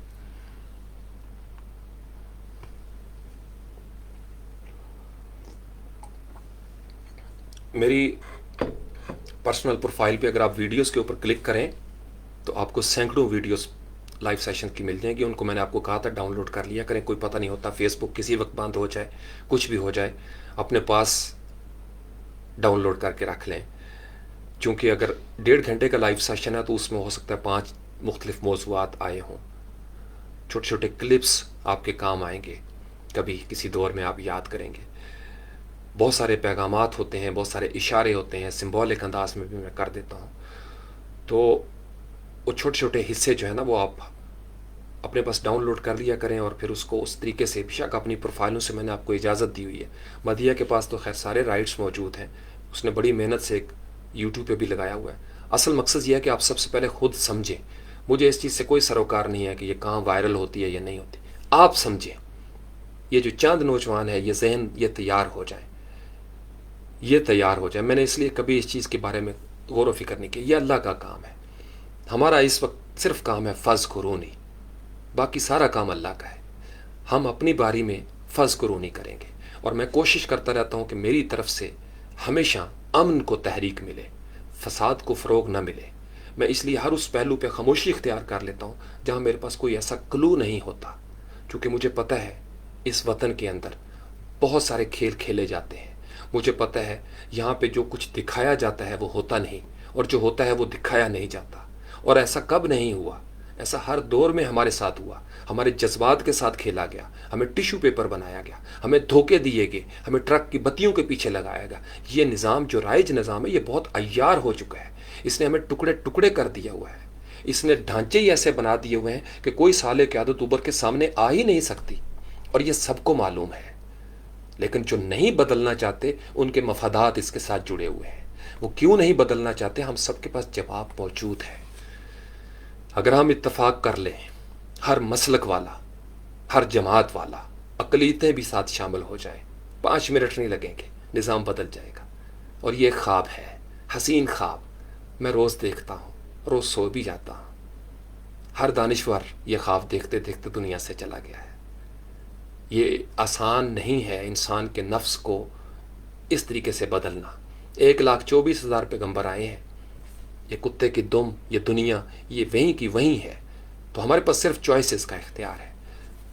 اذان دینی ہے، اپنی طرف سے کوشش کرنی ہے انعام یافتہ کی اتباع میں گزر سکیں. ہم نے دین اور دنیا کو جب تک تقسیم رکھنا ہے ہم منقسم رہیں گے. دین اور دنیا کو ہمیں جوڑنا پڑے گا. محراب و ممبر والے ایوانوں میں ہوں، ایوانوں والے محراب و ممبر پہ ہوں. جب تک یہ نہیں ہوگا، جب تک یہ انگریزی سکول اور یہ دینی سکول کی اصطلاح رہے گی، ہماری ہوا اکھڑی رہے گی. یہ لارڈ میکالے کے بعد یہ بڑا خوبصورت ایک، آپ کا کیا خیال ہے؟ ہم کس وجہ سے درد میں مبتلا رہتے ہیں؟ کس وجہ سے ہماری راتوں کی نیندیں ختم ہو گئی ہیں؟ ہمیں پتہ ہے کیا ہو رہا ہے، لیکن ہم اس قدر بے بس ہیں، قوت و اختیار سے محروم ہیں، ہم چاہ کر بھی کچھ نہیں کر پا رہے. اور ہماری ضد، ہماری انا اتنی ہے کہ ہم کسی دوسرے مسلک والے کے پیچھے نماز نہیں پڑھتے. ہم اپنے پیج پہ اس کی پوسٹ نہیں لگانا چاہتے، کیونکہ یہ ہمارے مسلک کا نہیں ہے، یہ ہمارے فرقے کا نہیں ہے. ہم نے بچے تیار کر دیے ہوئے ہیں، طائف کے نادان نوجوانوں کی طرح ان کے ہاتھوں میں پتھر پکڑا دیے ہیں. ہر مسلک کے نیچے ایسی لیئر بیٹھی ہوئی ہے گالیاں دینے والی. سیاسی جماعتوں کے اندر بھی تو یہی ہے. ہم 90 کی دہائی سے ہم دیکھتے آ رہے ہیں، نون لیگ اور پیپل پارٹی کے، ایم ایس ایف اور پی ایس ایف، یہی گالم گلوچ تھی، یہی قتل و غارت کری تھی. پی ٹی آئی کے دور میں تو حد ہی ختم ہو گئی. وہ ٹرولنگ اور میمز کی کوئی اخلاقیات کی حد ہی نظر نہیں آتی ہمیں. یہ کون کر رہا ہے؟ پتہ ہے کون؟ ان کی اولادیں نہیں کر رہی. نہ نون لیگ کے، نہ پیپل پارٹی کے، نہ پی ٹی آئی کے کسی جماعت کے بادشاہوں کی اولادیں گالیاں نہیں دے رہی. میرے اور آپ کے بچے گالیوں میں رکھے گئے ہیں. میرے اور آپ کے بچوں کو جہنم کی راہ پہ ڈالا گیا ہے. ہم ایک دوسرے کی پگڑیاں اچھالتے ہیں، ہم ایک دوسرے کی ٹانگیں کھینچتے ہیں، ہم ایک دوسرے کو گالیاں دیتے ہیں.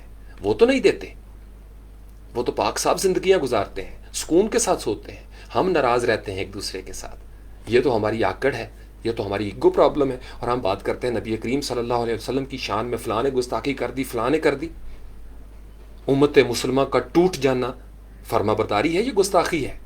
امت مسلمہ کا ٹکڑے ٹکڑے ہو جانا گستاخی ہے یا فرما برداری ہے؟ سوال چھوڑ رہا ہوں آپ کے پاس. جب آپ کو اس سوال کا جواب مل جائے گا نا کہ دودھ میں پانی ملانا فرما برداری ہے یا گستاخی ہے، آپ بھی میری طرح سر جھکا لیں گے، چپ کر جائیں گے، آواز گنگ ہو جائے گی، لفظ گم ہو جائیں گے، آپ کی سماعتیں جو ہے نا تکلیف میں مبتلا ہو جائیں گی. آپ جب رات کو سونے لگو گے کروٹیں بدلنا شروع کر دو گے، آپ کو سمجھ نہیں آئے گی آپ کے ساتھ ہو کیا رہا ہے. ہم ہیں کہاں پہ؟ ہمیں تزکیہ نفس کی ضرورت ہے. یہ 1 مہینہ تھا، اس 1 مہینے میں تو سکون مل جائے کہ آپ کہیں بیٹھ جائیں، اپنے آپ کو آئسولیٹ کر لیں. اور ساری اب بھی وہی پوسٹوں کا رخ چل رہا ہے، اب بھی اسی طریقے سے سیاسی مفادات کی خاطر ساری باتیں ہو رہی ہیں. تقوی خراب ہو گیا ہوا ہے. تقوی کے لیے 1 مہینہ کم از کم آئسولیٹ کر لیں. 1 مہینے کے لیے بیٹھ جائیں، کہیں سوچیں کہاں غلط تھے، کیا غلطی کر رہے تھے، کیسے سنور سکتے ہیں، کیسے صالح ہو سکتے ہیں، اور جب سنورنے کا موقع ملتا ہے ہمیں آگے پیچھے مصروف کر دیا جاتا ہے، آگے پیچھے مصروف کر دیا جاتا ہے. ہماری توجہ جب ہم بدلنے کے قریب ہوتے ہیں ہماری توجہ دائیں بائیں کر دی جاتی ہے.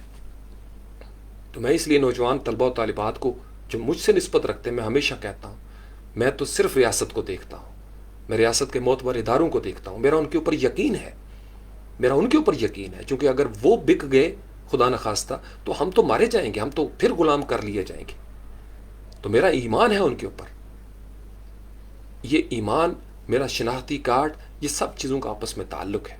تو میں نے اپنے کان کسی ایسے بندے کو نہیں دینے جو مجھے میرے ریاست کے خلاف کرے، جو مجھے ریاست کے معتبر اداروں کے خلاف کرے، چونکہ یہ وہ لوگ ہیں جو بات کر کے چھپ جائیں گے، اور جو سادہ لوگ ہوں گے نا جذبات میں سڑکوں پہ آ جائیں گے اور ریاست کا شکار ہو جائیں گے. چونکہ جو آپ کو تحریک دے رہا ہے وہ پیچھے ہمیشہ محفوظ رہے گا. لکھ رکھیں، پچھلے 50-60 سال کی ہسٹری اٹھا کے دیکھیں، صرف غریب مارے گئے ہیں، صرف غریب مارے جاتے ہیں. ہر جماعت کے اندر صرف غریب مارے جاتے ہیں، کیونکہ ہم ہیں گھاس پھوس. گھاس پھوس توڑ دیا جائے، کاٹ دیا جائے، ٹیشو پیپر کی طرح استعمال کرو اور پھینک دو، پھر ان کا کوئی نام لیوا نہیں ہوتا، پھر ان کو کوئی پوچھتا نہیں، اور الٹا ریاست کا دشمن بنا کے مروا دیا جائے. استغفر اللہ. تو ہوش کے ناخن لیں، یا اس نظام کو بدل دیں یا اس نظام کو مان لیں. دو ہی باتیں آپ کے پاس ہیں. طریقہ کار میں نے آپ کے سامنے رکھ دیا، باقی ساری باتیں آپ کے شعور پہ چھوڑ دیتا ہوں. وآخر دعوانا ان الحمد للہ رب العالمین. اب تھوڑی سی بریک آپ کے کامنٹس کے لیے، اور اگر آپ لوگوں کا دلچسپی ہوئی تو پھر قرآن پہ بات کر لیں گے، ورنہ جیسے آپ کہتے ہیں تو کل کر سکتے ہیں ہم اس کے اوپر.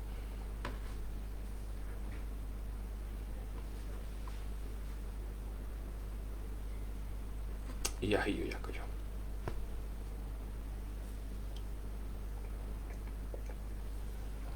یا حی یا قیوم.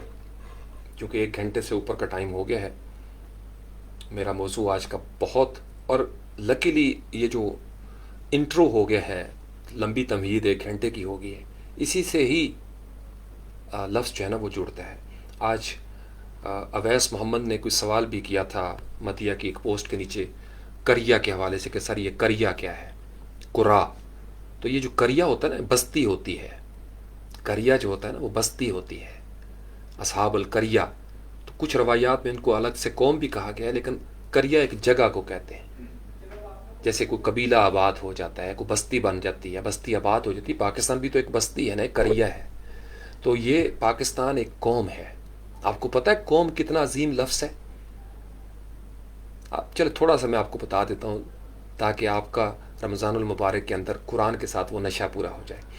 یہ جو قوم کا لفظ ہے نا، بلکہ یوں شروع کرتے ہیں جی، چلیں تھوڑا سا.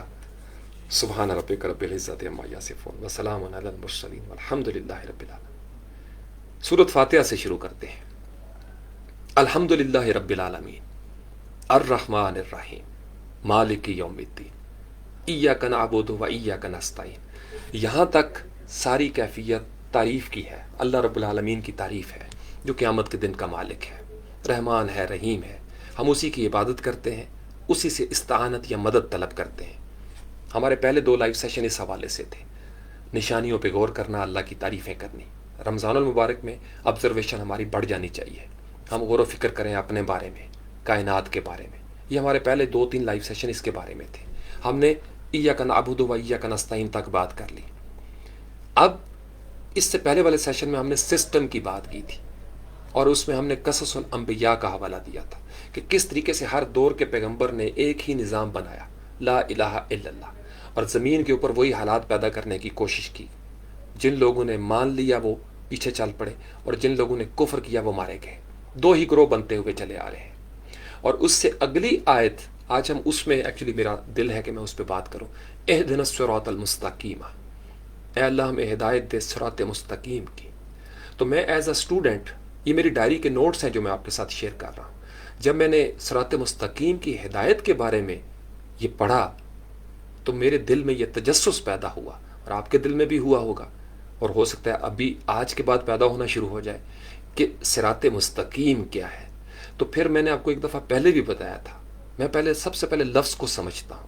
یہ جو صراط ہے نا، الصراط، عربی زبان میں یہ تقریباً کوئی صراط کے طور پر 45 ٹائمز 45 مرتبہ قرآن پاک میں یہ استعمال ہوا ہے، صراط العزیز الحمید یا صراط المستقیم، اور زیادہ مرتبہ یہ صراط مستقیم ایک ساتھ ہی آیا ہے۔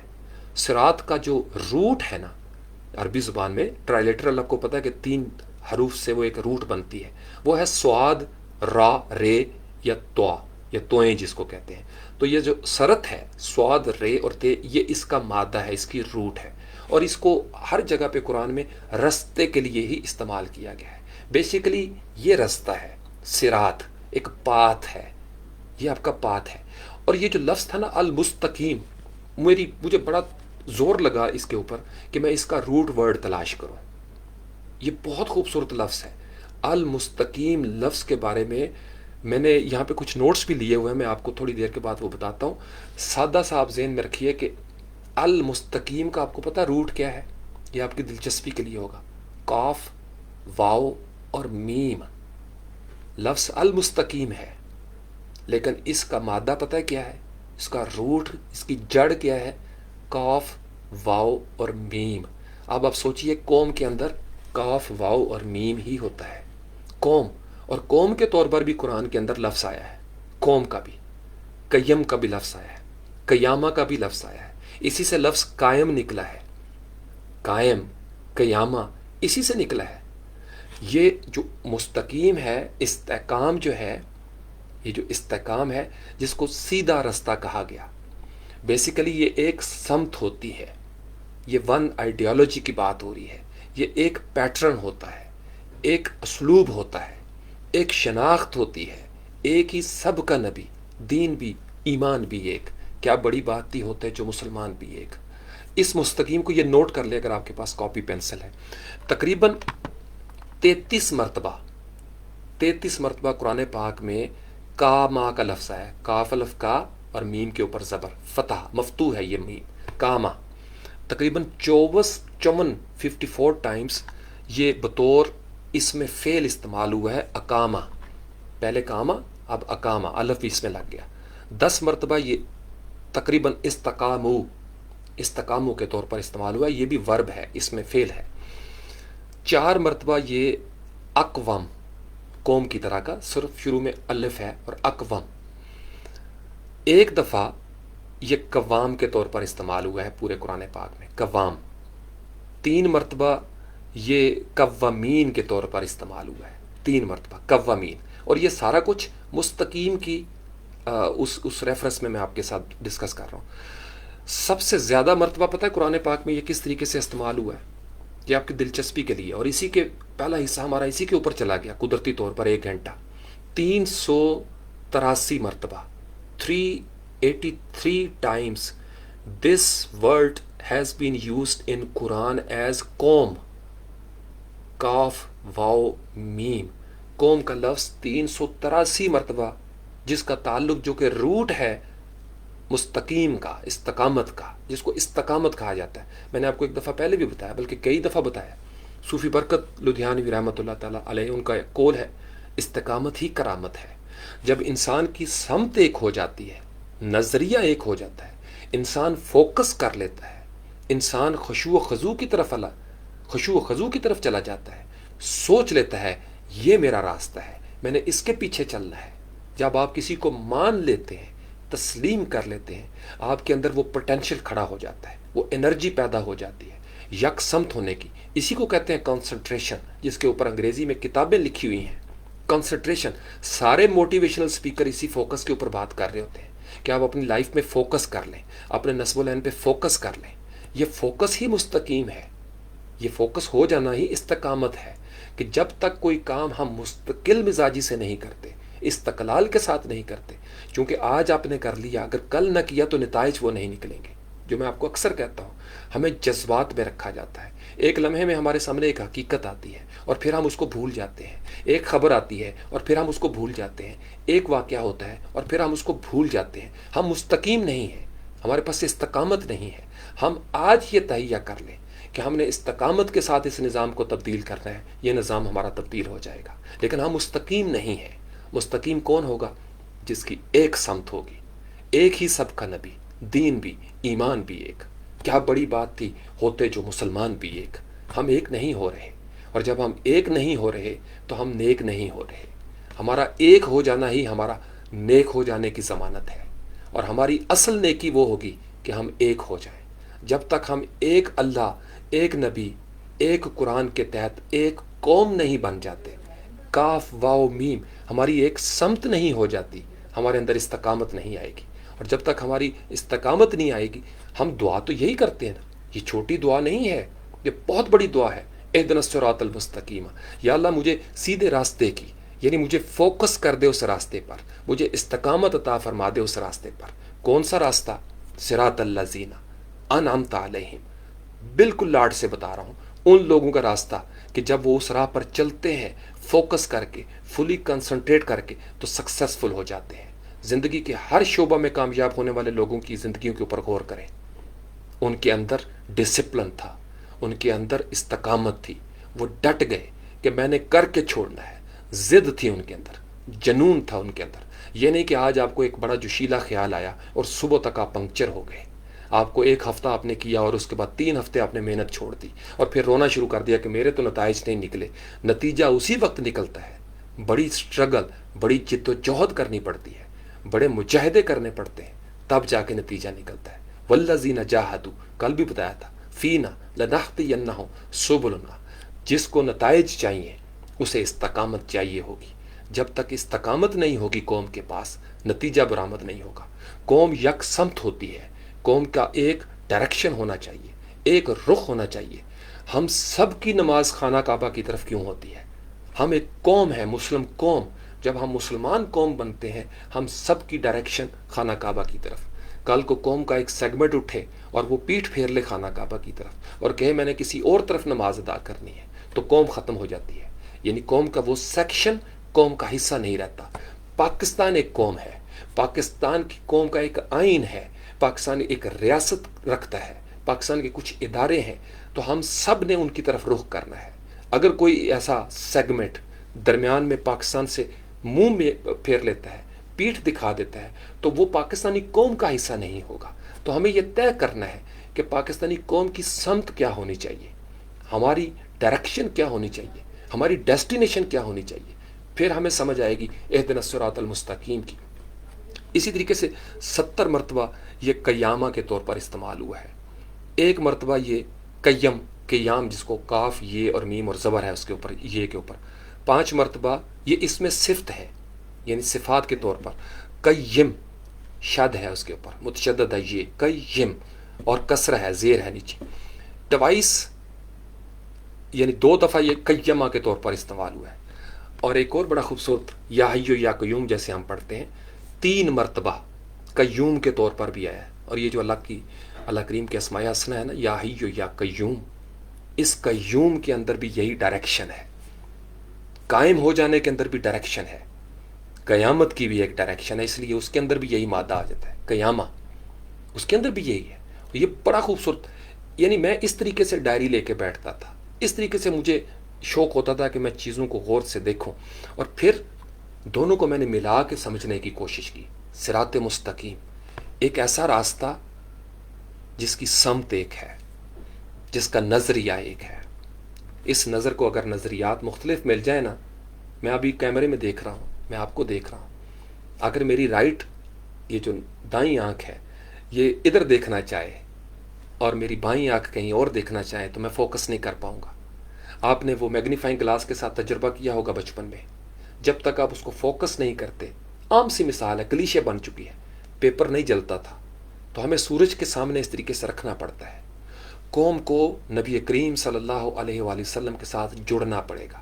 جب ہمارے رخ اس طریقے سے ہو جائیں گے نا، گنبد خضرا کی طرف جب ہم قوم بن کے دیکھنا شروع ہو جائیں گے کہ ہمارا سورس آف انسپریشن بھی وہی ہوگا، سورس آف گائیڈنس بھی وہیں سے لیں گے، سورس آف لو بھی ہمارا وہی پہ ہے، سورس آف بلیسنگ بھی ہمارا نبی کریم صلی اللہ علیہ وسلم. تو پھر دیکھیے گا کہ قوم کس طریقے سے مفلحون بنتی ہے. ہم اس وقت جو پاکستان میں بیٹھے ہیں، ہم یک سمت نہیں رہے، چھوٹے چھوٹے سیگمنٹس، سب کی اپنی اپنی سمت بن گئی. اسی کو فرقہ واریت کہا جاتا ہے، اسی کو فرقہ واریت. اور یوں تو سید بھی ہو، مرزا بھی ہو، افغان بھی ہو، تم سبھی کچھ ہو، بتاؤ تو مسلمان بھی ہو. مسلمان ایک قوم ہے، ایک سمت کا نام ہے، ایک نظریے کا نام ہے کہ جب ایک بندہ مسلمان ہوتا ہے، کلمہ پڑھتا ہے، تو وہ ہمارا بہن اور بھائی بن جاتا ہے، مسلم برادر اینڈ مسلم سسٹر، ہماری سمت ایک ہو جاتی ہے، ہمارا اللہ ایک ہو جاتا ہے۔ ہماری سمت کیا ہے؟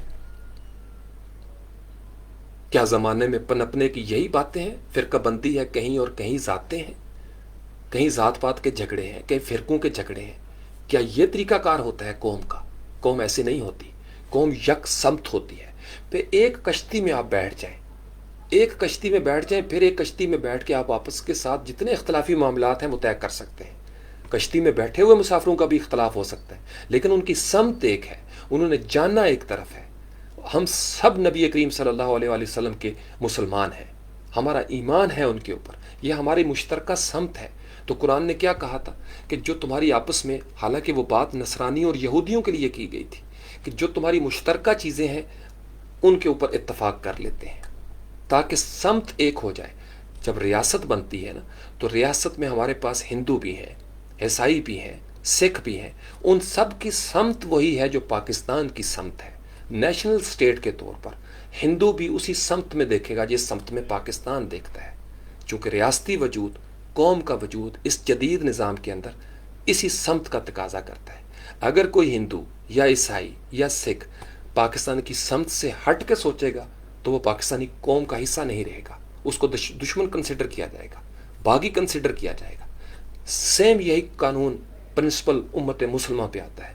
ہر پاکستانی شہری، خواہ مسلمان ہو یا غیر مسلم ہو، جب آپ پاکستان کی شناخت رکھتے ہیں، آپ کی سمت وہی ہوگی جو آئین پاکستان کی سمت ہے، جو ریاست پاکستان کی سمت ہے۔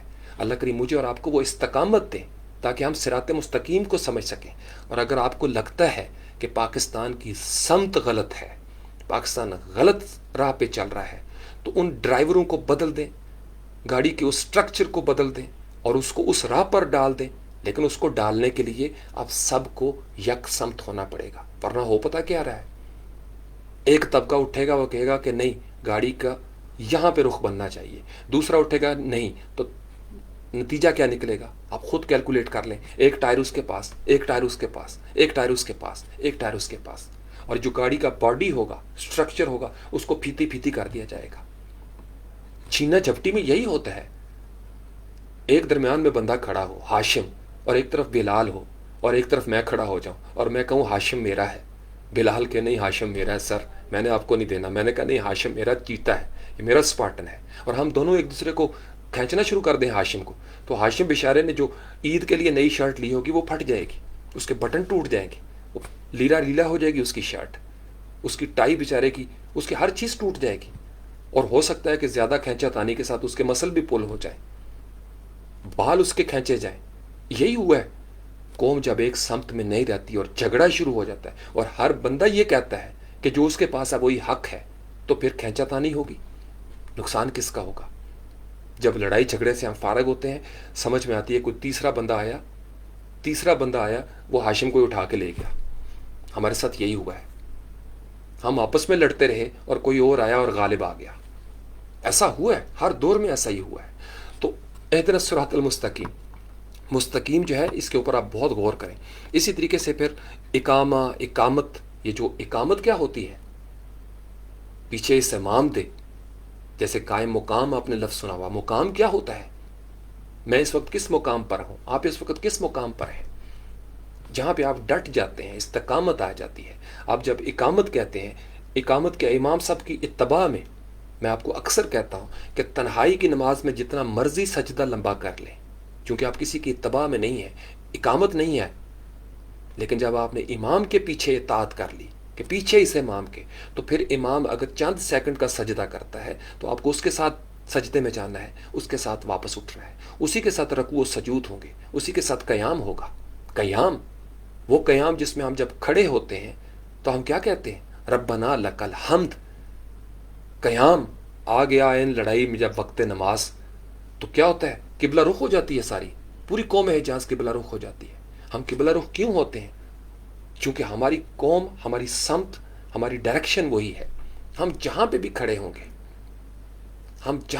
ہوں گے، مسلمان جہاں بھی ہوگا دنیا میں، جس خطے میں ہوگا، وقت نماز آئے گا، اس کا رخ آٹومیٹکلی اللہ کی طرف پھر جائے گا۔ کعبہ کی طرف پھر جائے گا. یہ بڑی خوبصورت مثالیں ہیں, کاش ہم اس کو سمجھ سکیں. یہ قرآن یہ ہمارا سیدھا راستہ ہے, یہ حبل اللہ ہے, یہ اللہ کی رسی ہے. ہم سب اس کو پکڑ لیں اور صاحب قرآن کے قدموں میں بیٹھ جائیں صلی اللہ علیہ وسلم. ہماری ڈائریکشن ایک ہو جائے. آپ کسی ادارے میں چلے جائیں, کسی ادارے کی مثال لے لیں, جب ایک سمت نہیں ہوتی ادارہ تباہ ہو جاتا ہے.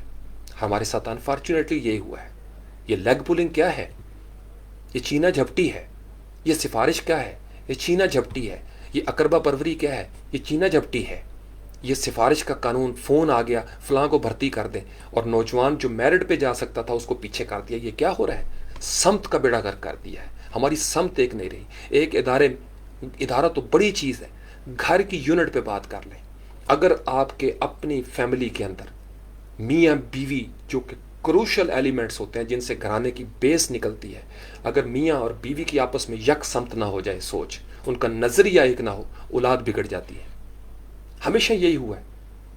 ماں اور باپ اگر یک سمت ہو کے بچوں کو نہیں پالتے, بچے بگڑ جائیں گے. میں ہر والدین کو کہتا ہوں اور کئی سیشن میں کہہ چکا ہوں, اپنے آپ کو ایک نظریے میں ڈھال لیں.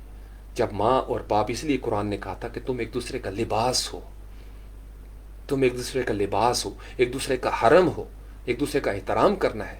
اگر میاں کی غیر موجودگی میں بیوی کی سمت بدل جائے, بیوی کی غیر موجودگی میں میاں کی سمت بدل جائے, تو مجھے بتائیے اولاد کا کیا بنے گا؟ اور یہی ہو رہا ہے. پھر ہماری اولاد کو سمت کوئی اور دیتا ہے. اور اگر ہم دین میں باتیں اور سمجھاتے ہوں بچوں کو, اور وہ اسکولوں میں جا کے انگریزی میڈیم اسکولوں میں اور دیکھتے ہوں, تو جس میں زیادہ کشش ہوگی نا, وہی سمت ان کی بن جائے گی. میں یہ جو مذبذبین بین ذالک, میں اکثر آپ کو کہتا ہوں, یہ جو تذبذب ہے, یہ جو الجھنیں ہیں, انہوں نے قوم کو سب سے زیادہ سمت سے محروم کیا ہے. میں کیوں اس طرح کی سنسنی خیزی والی خبروں سے آپ کو ہمیشہ بچاتا رہتا ہوں؟ یہ آپ کے وسوسے ہیں. من شر الوسواس, الوسوسہ کیا کرتا ہے؟ آپ کو توڑ دیتا ہے, آپ کے تقوی کو توڑ دیتا ہے, آپ کو کنفیوز کر دیتا ہے. خشوع و خضوع کیا ہے کہ آپ فوکس کریں. یوگا میں یہی سکھایا جاتا ہے, ریکی میں یہی سکھایا جاتا ہے. یہ ساری جتنی ٹیکنالوجیز بنی ہیں, انہوں نے اپنے آپ کو فوکس کرنا سکھایا ہے.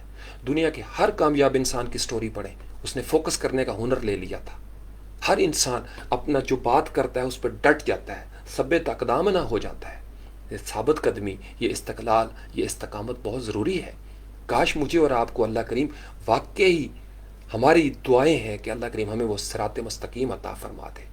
اور یہ وہ صراط مستقیم ہے جن کے رول ماڈل ہیں انعام یافتہ, کہ فاروق, نائمہ, مدیہ, نور, شبینہ, ہاشم, غلام مصطفیٰ, علی حمزہ. آپ لوگوں نے اگر صراط مستقیم پہ چلنا ہے, رول ماڈلز کی طرف دیکھو. چونکہ صراط مستقیم کے لیے پھر میری اگلی ریسرچ تھی کہ قرآن میں کہاں کہاں پہ یہ استعمال ہوا. اگر آپ لوگ تھک نہیں گئے تو میں آج آپ کو بتا سکتا ہوں, چونکہ یہ اللہ کا ذکر ہے. اللہ کا ذکر تو تر و تازہ کر دیتا ہے. تو صراط مستقیم رول ماڈل کی صورت میں انعام یافتہ ہمارے سامنے موجود ہوتے ہیں. جو لوگ کامیاب ہیں ان کی زندگیوں پہ غور کریں, وہ کیوں کامیاب ہیں. ان کی زندگی میں صراط مستقیم تھا.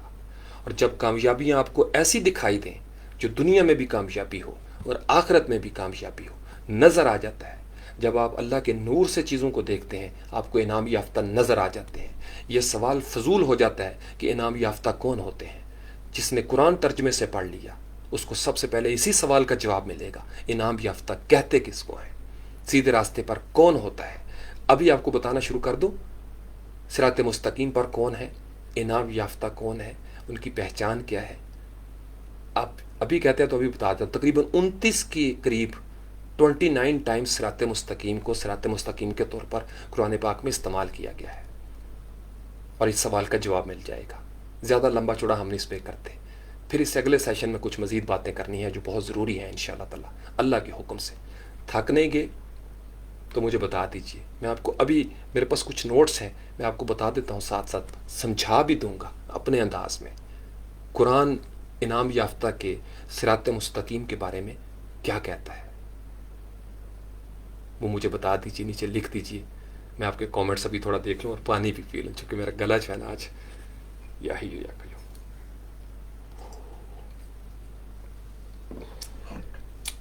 ٹھنڈے کہوے کا ایک سپ بھی لے لو.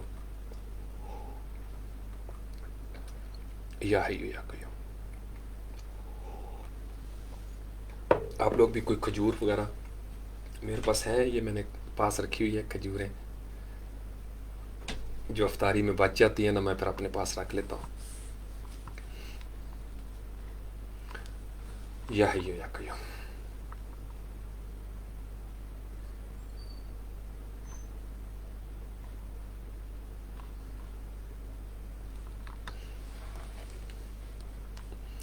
محمد افضل کہتے ہیں جی بتائیں. علی حمزہ کہتے ہیں بتائیں. اور کون کون ہے جو سننا چاہتا ہے؟ آج آپ کو سورہ فاتحہ سے، سورت فاتحہ کی یہ جو 7 مسانی ہیں نا، یہ جو 7 آیتیں ہیں، یہ 7 کنجیاں ہیں، کیز، 7 کیز ہے، یہ چابیاں ہیں. پہلے چابیاں دی گئی ہیں کہ ان کو لے کے تو قرآن میں داخل ہو جاؤ اور کھولتے چلے جاؤ. بڑی خوبصورت کیز ہے. فاتحہ کہا ہی اس کو جاتا ہے. ویسے افتح جیسے تو کھولنے کے لیے، کھلی ہوئی چیز کھولتی ہے، کھولنے والی. یہ انشاءاللہ تعالیٰ دماغ بھی کھول دیتی ہے انسان کی، عقدے واہ کر دیتی ہے، پہیلیاں سلجھ جاتی ہیں، کہانیوں کے جواب مل جاتے ہیں، مسائل حل ہونا شروع ہو جاتے ہیں. یہ 7 آیات صرف لگتا آپ کو بہت چھوٹا سا ہے. 7 آیات ہر نماز میں ہم پڑھتے ہیں. آپ کو پتہ ہے یہ کتنا بڑا پیکج ہے؟ پورے قرآن کا خلاصہ ہے یہ. پورے قرآن کا، بڑی ذمہ داری سے کہہ رہا ہوں، عمر گزری ہے میری سورۃ الفاتحہ کے اوپر. پورے قرآن کو اگر سمیٹا جائے، اس کا بیج بنایا جائے، بیج سورۃ الفاتحہ. سورۃ الفاتحہ کے اندر قرآن کے سارے مضامین سمٹ کے آ گئے ہیں. میں نے آپ کو بتا دیا الحمدللہ سے لے کر یہاں تک ایاک نعبد و ایاک نستعین تک، یہ سارے چیپٹر اللہ کی تعریفوں کے ہیں، اللہ کے ذکر کے ہیں. اور اس کے بعد اللہ کا ذکر کرنے والوں کے چیپٹر شروع ہو جاتے ہیں. 2 ہی تو چیزیں ہیں، انسان، رحمان. باقی سارا سسٹم ہے. انسان، رحمان، قطرہ، کلثم، باقی سارا سسٹم ہے درمیان میں. باقی سب پروسیسنگ ہو رہی ہے. انسان کے لیے رمضان آیا، رمضان میں قرآن آیا، قرآن صاحب قرآن پر آیا صلی اللہ علیہ وآلہ وسلم، اور رحمان کی طرف سے آیا.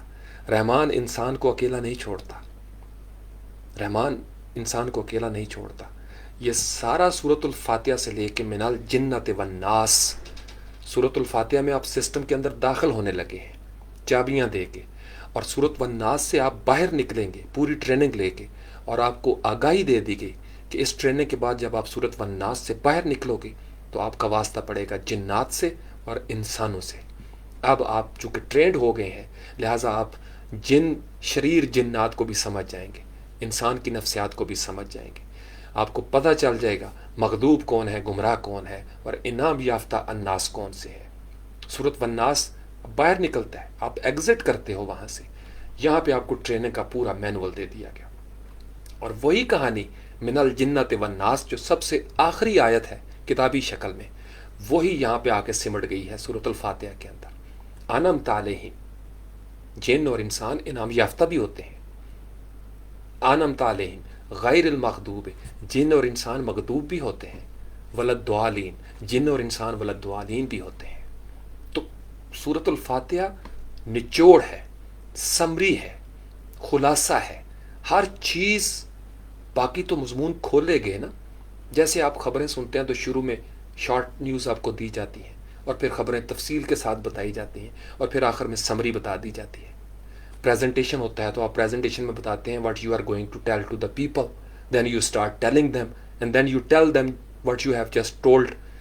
پہلے آپ ان کو بتاتے ہو کہ آپ ان کو کیا بتانے لگے ہو، پھر آپ بتانا شروع کر دیتے ہو، اور پھر آخر میں جا کے آپ ان کو بتاتے ہیں کہ آپ نے ابھی ابھی ان کو کیا بتایا ہے. تو یہی 3 فیز ہوتے ہیں. مضمون ہے، انٹروڈکشن ہوتا ہے، باڈی ہوتی ہے، کنکلوژن ہوتا ہے. ہمیشہ یہی ہو رہا ہے. آپ ریپ اپ کرتے ہو آخر میں. تو آخری صورتیں قرآن کی دیکھ لیں، چھوٹی چھوٹی صورتیں ہوتی چلی گئی، چھوٹی چھوٹی. یہی آنکھ بنتی ہے، یہ سورۃ الفاتحہ ہے، یہ سورۃ الفاتحہ ہے. کرتے جاؤ، پھیلتا جاتا ہے قرآن. 30 سپارے، 114 صورتیں پھیلتی جاتی ہیں. نیوکلس وہی ہے، یہ جو پتلی ہے نیوکلس وہی ہے. اللہ اللہ اللہ، احد احد احد، وہی نیوکلس. پتلی کے اندر وہی نیوکلس ہے. ہو والاول والآخر والظاہر والباطن. اور دوسری والناس، من الجنۃ والناس. پوری زندگی کے اوپر یہی فلسفہ ہے. میں ہمیشہ آپ کو کہتا ہوں، آئینے کے سامنے کھڑے ہو کے جب آپ دعا پڑھیں نا، اللہم انت حسنت خلقی فحسن خلقی، تو اپنی آنکھوں پہ غور کیا کریں. بڑی خوبصورت شے اللہ نے دی ہے، بڑے راز ہیں اس کے اندر، ہر چیز میں راز ہے. کسی ایک ٹیشو کو اٹھا لیں اپنی باڈی کے کسی ایک ٹیشو کو مائکروسکوپ پہ دیکھنا شروع کر دیں، راز ہی راز کھل جائیں گے. اس کان کی بناوٹ پہ غور کر لیں، راز ہی راز کھل جائیں گے. درخت کے تنے پہ غور کر لیں، راز ہی راز کھل جائیں گے. ہر طرف سے راستہ اللہ کی طرف جاتا ہے. ہر شے کا نیوکلیس اللہ ہی ہوگا. جدھر سے ہو کے گزریں گے وہی ملے گا. آپ کائنات کے شروع میں چلے جائیں، ہو والاول ہو، کائنات کے آخر میں چلے جائیں، ہو والآخر ہو. آپ کائنات کے اندر اتر جائیں، ہو والباطن ہو. آپ کائنات کے ظاہری چیزوں کو دیکھ لیں، ہو والظاہر ہو. ہر چیز کے اندر اسی کے سائنس ہیں، اسی کی نشانیاں ہیں، اسی کی علامات ہیں. یہ استقامت ہمیں چاہیے، اس طرح کا مستقیم راستہ، اس پہ ہم نے استقامت کے ساتھ جانا ہے. یہ سیدھا راستہ ہے جو اللہ کی طرف لے کے جاتا ہے. انعام یافتہ ہمیں اللہ کی طرف لے کے جاتے ہیں. اس لیے راستے کو جوڑا گیا کہ صراط مستقیم شاید تمہیں سمجھ نہ آئے. انعام یافتہ کی زندگیوں پہ غور کرو، انعام یافتہ کی اللہ والوں کی زندگی پہ غور کرو. اللہ والوں کی زندگیاں کیسے گزرتی ہیں، کس طریقے سے ان کا زندہ رہنا ہے، کس طریقے سے ان کا جانا ہے. تم ان کی زندگیوں پہ جب غور کرو گے تمہیں سمجھ آ جائے گی. یہ وہ لوگ ہیں جن پر اللہ نے انعام کیا ہے. انعام نازل ہوتا نظر آتا ہے، انعام دکھائی دیتا ہے. انعام کوئی ڈھکی چھپی بات نہیں ہوتی. اللہ کے انعام یافتہ جن کو اللہ نے ظاہر کر دیا ہے وہ نظر آ رہا ہوتا ہے. اللہ کا ایک باطنی نظام بھی چل رہا ہوتا ہے، ایک ایسا بھی نظام ہے جو عام بندوں کی گرفت میں نہیں ہوتا. انعام یافتہ کو دیکھنے کے لیے صادق طلب چاہیے. جس کے سینے میں طلب ہی صادق نہیں ہے وہ کبھی انعام کو نہیں دیکھ سکتا. رحمتوں کو دیکھنے کے لیے انسان کا قلب سلیم ہونا بڑا ضروری ہے. اگر آپ کے دل میں فسق ہوگا آپ قرآن سے نور نہیں لے سکتے. ہدایت اور گمراہی تو لے سکتے ہیں، قرآن کو پڑھ کے آپ کے مرضوں میں اضافہ تو ہو سکتا ہے، شفا نہیں مل سکتی. شفا کے لیے آپ کو متقی ہونا پڑے گا. تقوی پہلی شرط ہے. تقوی ڈر ہے، پابندی ہے، اطاعت ہے، تسلیم کر لینا ہے. آپ ماننا شروع کر دیتے ہیں، تزکیہ کرنا شروع کر دیتے ہیں، آپ اس سسٹم کا حصہ بننا شروع کر دیتے ہیں. آپ میں استقامت آنا شروع ہو جاتی ہے. آپ ایک قوم بن جاتے ہیں. آپ کو قوم کی قیامت تک نظر ہو جاتی ہے. ہمارا قیامت پر ایمان ہے، ہماری ایک سمت ہے. ہم سب کو پتہ ہے ہم آئے تھے انا للہ، ہم نے جانا ہے وانا الیہ راجعون. تو اس طریقے سے یہ نظریات بنتے چلے جاتے ہیں. ٹھیک ہے محمد افضل، اس طریقے سے آپ کی سوچ دیکھیں نا. آپ کو اگر دو مختلف خیال آپ کے سامنے آ جائیں، آئیڈیا پیش کیا جائے، تو آپ کہتے ہیں یار ایک طرف اس کا گھر، ایک طرف میں کدا، میں کہاں جاؤں ہوتا نہیں فیصلہ. یہ قوت فیصلہ کا مل جانا، ارتکاز اس کو کہا جاتا ہے. یہ بڑی خوبصورت چیز ہے. نوجوان ہمارے کیوں فیصلہ نہیں کر پاتے؟ چونکہ انہیں ٹریننگ نہیں دی گئی فیصلہ کرنے کی. اس لیے ہم دکان میں گھس کے سوچتے ہیں کہ نیلی شرٹ لوں یا پیلی شرٹ لوں. ہم پہلے نہیں سوچتے، ہم پہلے نہیں سوچتے. یہ جو پہلے سوچنا ہے یہ تقویٰ ہے کہ آپ پہلے اپنے آپ کو تیار کریں اس سسٹم کے لیے، نکھر جائیں. یہ رمضان المبارک لعلکم تتقون، لعلکم تتقون، یہ روزہ ہمیں متقی بنانے آیا ہے. یہ ہماری سمت کو درست کر دے گا، ہمارے ایلیجیبلٹی کرائٹیریا میں اضافہ ہو جائے گا، ہماری سی وی میں کچھ لکھا جائے گا. جب ہماری ریزومے کے اندر وہ چیزیں لکھی جائیں گی ہمیں سلیکٹ کر لیا جائے گا، ہمیں ہدایت مل جائے گی، راستہ آسان ہو جائے گا. پھر 11 مہینے ہم گمراہوں اور مغضوبوں سے بچ جائیں گے، کافی حد تک بچ جائیں گے. اللہ کی ذات بچا لیتی ہے، میں بڑے یقین سے کہہ رہا ہوں اللہ کی ذات بچا لیتی ہے. اللہ اسباب ایسے پیدا کر دیتی ہے آپ کو سمجھ بھی نہیں آتی اور آپ بچ بچا کے نکل جاتے ہیں. اس دنیا کے سفر میں بچ بچا کے نکل جانا بڑی غنیمت ہے. ہم جس دور میں آئے ہیں اس لیے ہمارے لیے بہت ساری سہولت بھی ہوگی. ہمارا پیکج سب سے بڑا پیکج، وما ارسلناک الا رحمت للعالمین صلی اللہ علیہ وسلم، سب سے بڑا پیکج رحمت للعالمین کا ہے. میں تو تباہ ہو جاتا، برباد ہو جاتا، ہم غارت ہو جاتے اگر رحمت للعالمین کا ہمارے اوپر سایہ نہ ہوتا. یہ پیکج ہمیں نہ ملتا، یہ سہولت ہمیں نہ ملتی، یہ کی ہمیں نہ ملتی، یہ چابی ہمیں نہ ملتی، یہ چھتری ہمارے پاس نہ ہوتی تو یہ جو سورج تھا وہ ہمارے وجود کو جھلسا دیتا. لیکن رحمتوں نے ہمیں ڈھانپ رکھا ہے. اور رمضان المبارک، یہ 3 چیزیں میں آپ کو بار بار اس کی طرف لے کے آ رہا ہوں. اللہ رحمان رب العالمین ہے، صاحب قرآن رحمت للعالمین ہے. اور جو قرآن نازل ہوا وہ ذکر للعالمین ہے، اور یہ جو رمضان ہے یہ رحمتوں کا مہینہ ہے، مغفرت کا مہینہ ہے، یہ عذاب جہنم سے، جہنم کی آگ سے نجات کا مہینہ ہے۔ کیا خوبصورت پیکج ہے۔ تو ان چاروں چیزوں پہ ہر روز تفکر کریں، غور کریں، اور اس کے اوپر ڈٹ جائیں، مستقیم ہو جائیں۔ اسی کو قوم ہونا کہتے ہیں۔ یہی قوم ہے، یہی اقامت ہے، یہی اقامت ہے، یہی ایک سوچ ہے، یہی یک رنگی کہتے ہیں اس کو۔ ایک قوم، ایک ہی سب کا نبی، دین بھی، ایمان بھی ایک۔ کیا بڑی بات تھی ہوتا ہے جو مسلمان بھی ایک۔ یا حیو یا قیوم۔ چلیں حج کل انشاءاللہ، کل آپ کو صراط مستقیم کا پارٹ 2 چلیں کر لیتے ہیں، چونکہ میں تھوڑا سا سمجھ رہا ہوں کہ 1 گھنٹہ اور 35 منٹ ہو گئے ہیں، اور میں اصل میں میرے کچھ معاملات ایسے ہوتے ہیں جو 11:50 کے بعد مجھے تھوڑی سی تنہائی بڑی ضروری ہے، کچھ معاملات میں نے کرنے۔ کل پارٹ 2 ہوگا صراط مستقیم کا، یہ یاد رکھیے گا۔ انشاءاللہ تعالی ہم بغیر کوئی اور بات کیے ہوئے ہم صراط مستقیم قرآن اپنے پاس رکھیے گا، کل کاپی پینسل بشرط زندگی انشاءاللہ تعالی ہم صرف صراط مستقیم کے حوالے سے بات کریں گے۔ بہت ساری دعائیں آپ سب لوگوں کے لیے، آپ کے والدین کے لیے، ان تمام والدین کے لیے جو دنیا سے چلے کہ اللہ کریم ان کی مغفرت فرمائے، بخشش فرما دے۔ اللہ کریم میری، ہمارے موجود والدین کی، بہنوں بھائیوں کی، اور ہمارے بعد آنے والی ہماری نسلوں کی مغفرت فرما دے، ہمارے صغیرہ کبیرہ گناہ معاف ہو جائیں۔ اللہ کریم ہمیں رحمت للعالمین کی رحمتوں میں شامل کر دے، ہم اس قابل ہو جائیں کہ ہمارے اوپر رحمت نازل ہو سکے۔ اللہ کریم ہمیں اپنی کریم بارگاہ سے رحیم اور کریم رزق عطا فرمائے، ایسا رزق جس میں شفا ہو، ایسا رزق جس کے اندر عطا ہی عطا ہو، کوئی خطا نہ ہو، ایسا رزق جس میں کوئی نحوست اور نجاست نہ ہو، برکتیں ہی برکتیں ہوں، ایسا رزق جس کے اندر کوئی خسارہ نہ ہو، فلاح ہی فلاح ہو۔ بہت ساری دعائیں آپ کے سکون کے لیے اور تقوی کے جنون کے لیے۔ اللہ کریم آپ کو ہمیشہ خوش و خرم رکھے، سدا محترم رکھے، سدا باوقار رکھے، سدا معتبر رکھے۔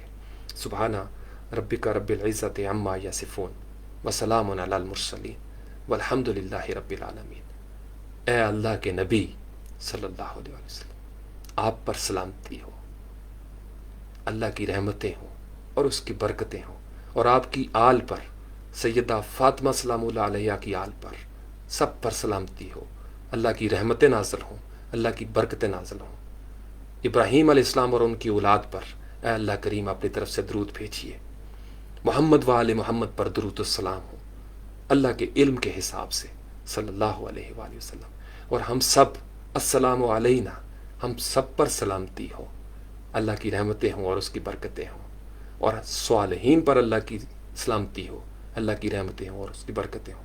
ہمارے والدین پر اللہ کی طرف سے رحمتیں اور برکتیں نازل ہوں، ہمارے والدین پر سلامتی نازل ہو، ہمارے اساتذہ کرام پر سلامتی نازل ہو، آپ سب کے اساتذہ کرام پہ سلامتی نازل ہو، میرے استاد محترم بالخصوص استاد محترم واصف باصفہ پر سلامتی ہو، ان پر رحمتیں نازل ہوں، ان پر برکتیں نازل ہوں، ہم سب کے اساتذہ کرام پر، ہمارے مرشدوں پر، ہمارے گروؤں پر سلامتی نازل ہو، اللہ کی رحمتیں نازل ہوں اور اس کی برکتیں نازل ہوں۔ یہ رحمتوں کا عشرہ ہے، رحمتوں میں دوسروں کو شریک کریں، رحمتیں کم نہیں ہوں گی، رحمتوں میں دوسروں کو شریک کریں، رحمتیں بڑھ جائیں گی، یہ وسیع ہو جائیں گی، چونکہ اللہ کی رحمتیں وسیع ہیں، اللہ کا علم بھی وسیع ہے، اللہ کی طرح اللہ کی رحمتیں وسیع ہیں، اللہ کی طرح اللہ کی رحمتیں وسیع ہیں، اور اللہ کی رحمت رحمت للعالمین بن کر ہمارے پاس آ گئی، بڑی وسیع رحمت ہے، سب کو اس میں شامل کریں گے، پھر بھی وہ جیسے کہتے ہیں نا بہت بڑی ہارڈ ڈرائیو، ان لمیٹڈ سٹوریج، اتنا سا بھی وہ نہیں بھرے گی، یہ اتنی بڑی رحمت للعالمینی، یہ سراپا۔ قربان جائیں میرے ماں باپ، میں، میرے بچے، میرا مال، میری ہر چیز، آپ کی ہر چیز، آپ کے والدین، آپ کی جائیدادیں، سب نبی کریم صلی اللہ علیہ وآلہ وسلم کے نالین پر قربان۔ ہمارے رہبر وہی، ہمارے پیشوا وہی۔ جب ہم وہاں جڑ جائیں گے پھر ہم کبھی مار نہیں کھائیں گے، اور ان کی خاطر ہم نے اپنے سسٹم کو متقی کرنا ہے، لیکن اس سے پہلے کہ ہمارا سسٹم متقی ہو، پہلے ہمیں متقی ہونا ہے۔ یہ ساری صحبتیں، محفلیں، سنگتیں، گفتگویں، کاوشیں اسی سلسلے کا ایک کڑی ہیں۔ اللہ کریم مجھے اور آپ کو وہ تقوی عطا فرمائے کہ ہم ہدایت پانے کے قابل ہو جائیں، چونکہ اگر ہمیں ہدایت نہ ملی، قرآن پاک میں تقریباً کچھ 4 جگہ پر، ویسے تو بہت دفعہ رپیٹ ہوا ہے لیکن 4 جگہ پر مفہوم یہی آیا ہے، لا یہد القوم الکافرین، قوم کافرین۔ ایک کافروں کی بھی قوم ہوتی ہے، کس کو کہیں گے قوم کافروں کی؟ یہ کافروں کی قوم ہے، اس کو بھی ہدایت نہیں ملتی۔ چلو قوم کافروں کی سمجھ میں آتا ہے، کسی کو آپ کہہ سکتے ہیں وہ کافر ہے چونکہ اس نے کلمہ نہیں پڑھا۔ لا یہد القوم الظالمین کس کو کہیں گے؟ کون سی قوم ہے جس نے، جو ظالم ہے، اس کو بھی ہدایت نہیں ملتی۔ چلو یہ بھی سمجھ میں آتا ہے، ہو سکتا ہے میں کسی کو کہہ دوں کہ وہ بھی ظالم ہے، وہ بھی ظالم ہے، وہ بھی ظالم ہے۔ لا یہد القوم الفاسقین، فاسقوں کی قوم کو ہدایت نہیں ملتی۔ یہ کون سی قوم ہے جو فاسق ہے؟ ہم کون سی قوم ہے؟ کیا ہم فاسق نہیں ہیں؟ جب تک کوئی فاسق رہتا ہے ہدایت نہیں ملتی، چونکہ ہدایت ہے ہی متقی کے لیے، قرآن کا فیصلہ ہے، ہدی للمتقین۔ اور تیسری جگہ پہ لا یہد کید الخائدین، یہ خائنین جو ہے نا، میرے خیال میں کوئی سورۃ یوسف میں ہے غالباً، خیانت کرنے والوں کے لیے بھی ہدایت نہیں ہے، قید الخائنین، خیانت کرنے والوں کے لیے بھی ہدایت نہیں ہے۔ یہ 4 جگہ پہ مختلف قرآن پاک کے اندر۔ تو اللہ کریم مجھے اور آپ کو متقی بنائے، چونکہ متقی ہونا ہی ہدایت کے لیے ایلیجبل ہونے کا کرائٹیرین ہے۔ تقوی ہوگا تو ہدایت مل جائے گی۔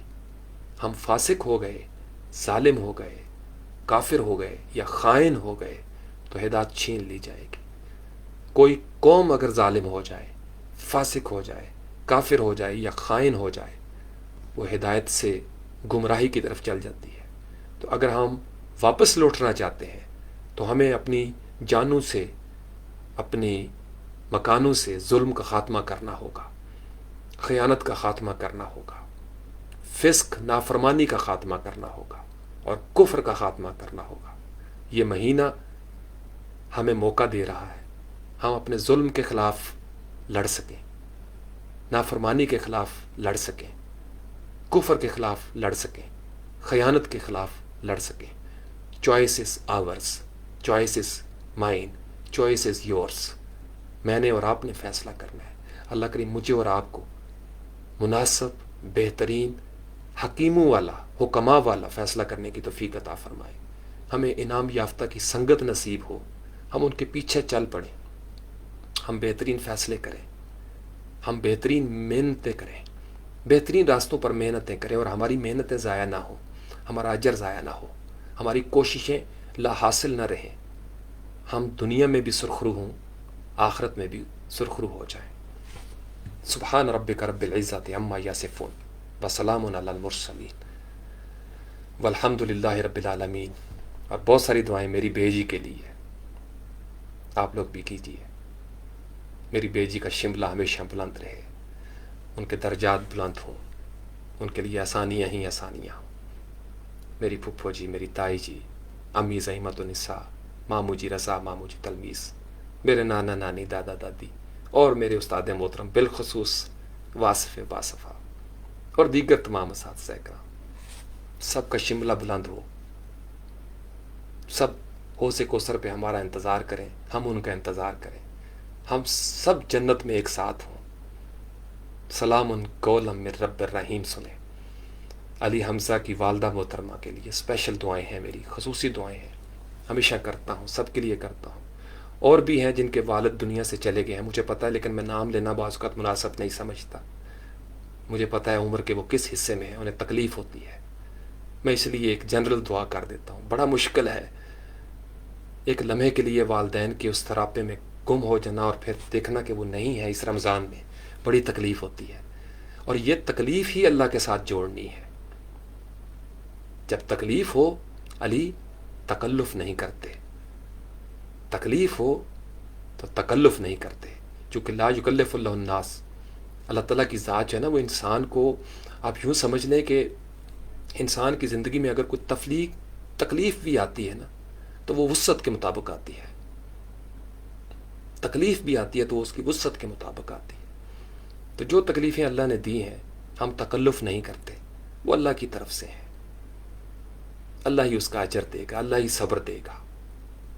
ان اللہ مع الصابرین، اس لیے اس نے کہا ہوا ہے میں صبر کرنے والوں کے ساتھ ہوں. تم نے صبر کیا، لو میں تمہارے پاس آ گیا. اب بتاؤ، رو لو آنسو پوچھ لوں گا، رو لو آنسو پوچھ لوں گا، مانگو کیا مانگتے ہو، انعام دوں گا.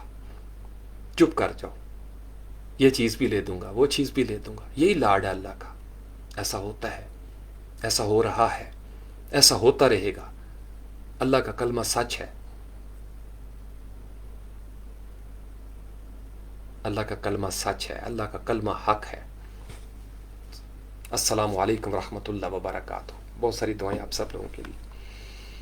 یا حی یا قیوم. اللہ کا ذکر ہو تو واقعی جانے کو دل نہیں کرتا، لیکن کچھ باتیں اکیلے میں بڑی ضروری ہیں. یا حی یا قیوم. اور پانی بھی ختم ہو گیا، کعبہ بھی ختم ہو گیا. دعاؤں میں یاد رکھیے. چندہ، سلمان خان، محمد افضل، نام لے لوں نا ایک دفعہ آپ کا تاکہ مجھے ثواب ملے. اتنے پیارے پیارے نام. محمد ہاشم. اکثر کچھ نام جو ہے نا وہ میسیجز اسکپ کر جاتے ہیں تو مجھے نظر نہیں آتے. شمائلہ طاہر آج نظر نہیں آ رہی، مدیہ بھی نظر نہیں آ رہی، یا ہو سکتا ہے مجھے نظر نہ آ رہی. یا حی یا قیوم. چلیں آپ کو اجازت. السلام علیکم ورحمۃ اللہ وبرکاتہ. کامران بھائی بہت ساری دعائیں آپ کے لیے بھی. یا حی یا قیوم برحمتک استغیث.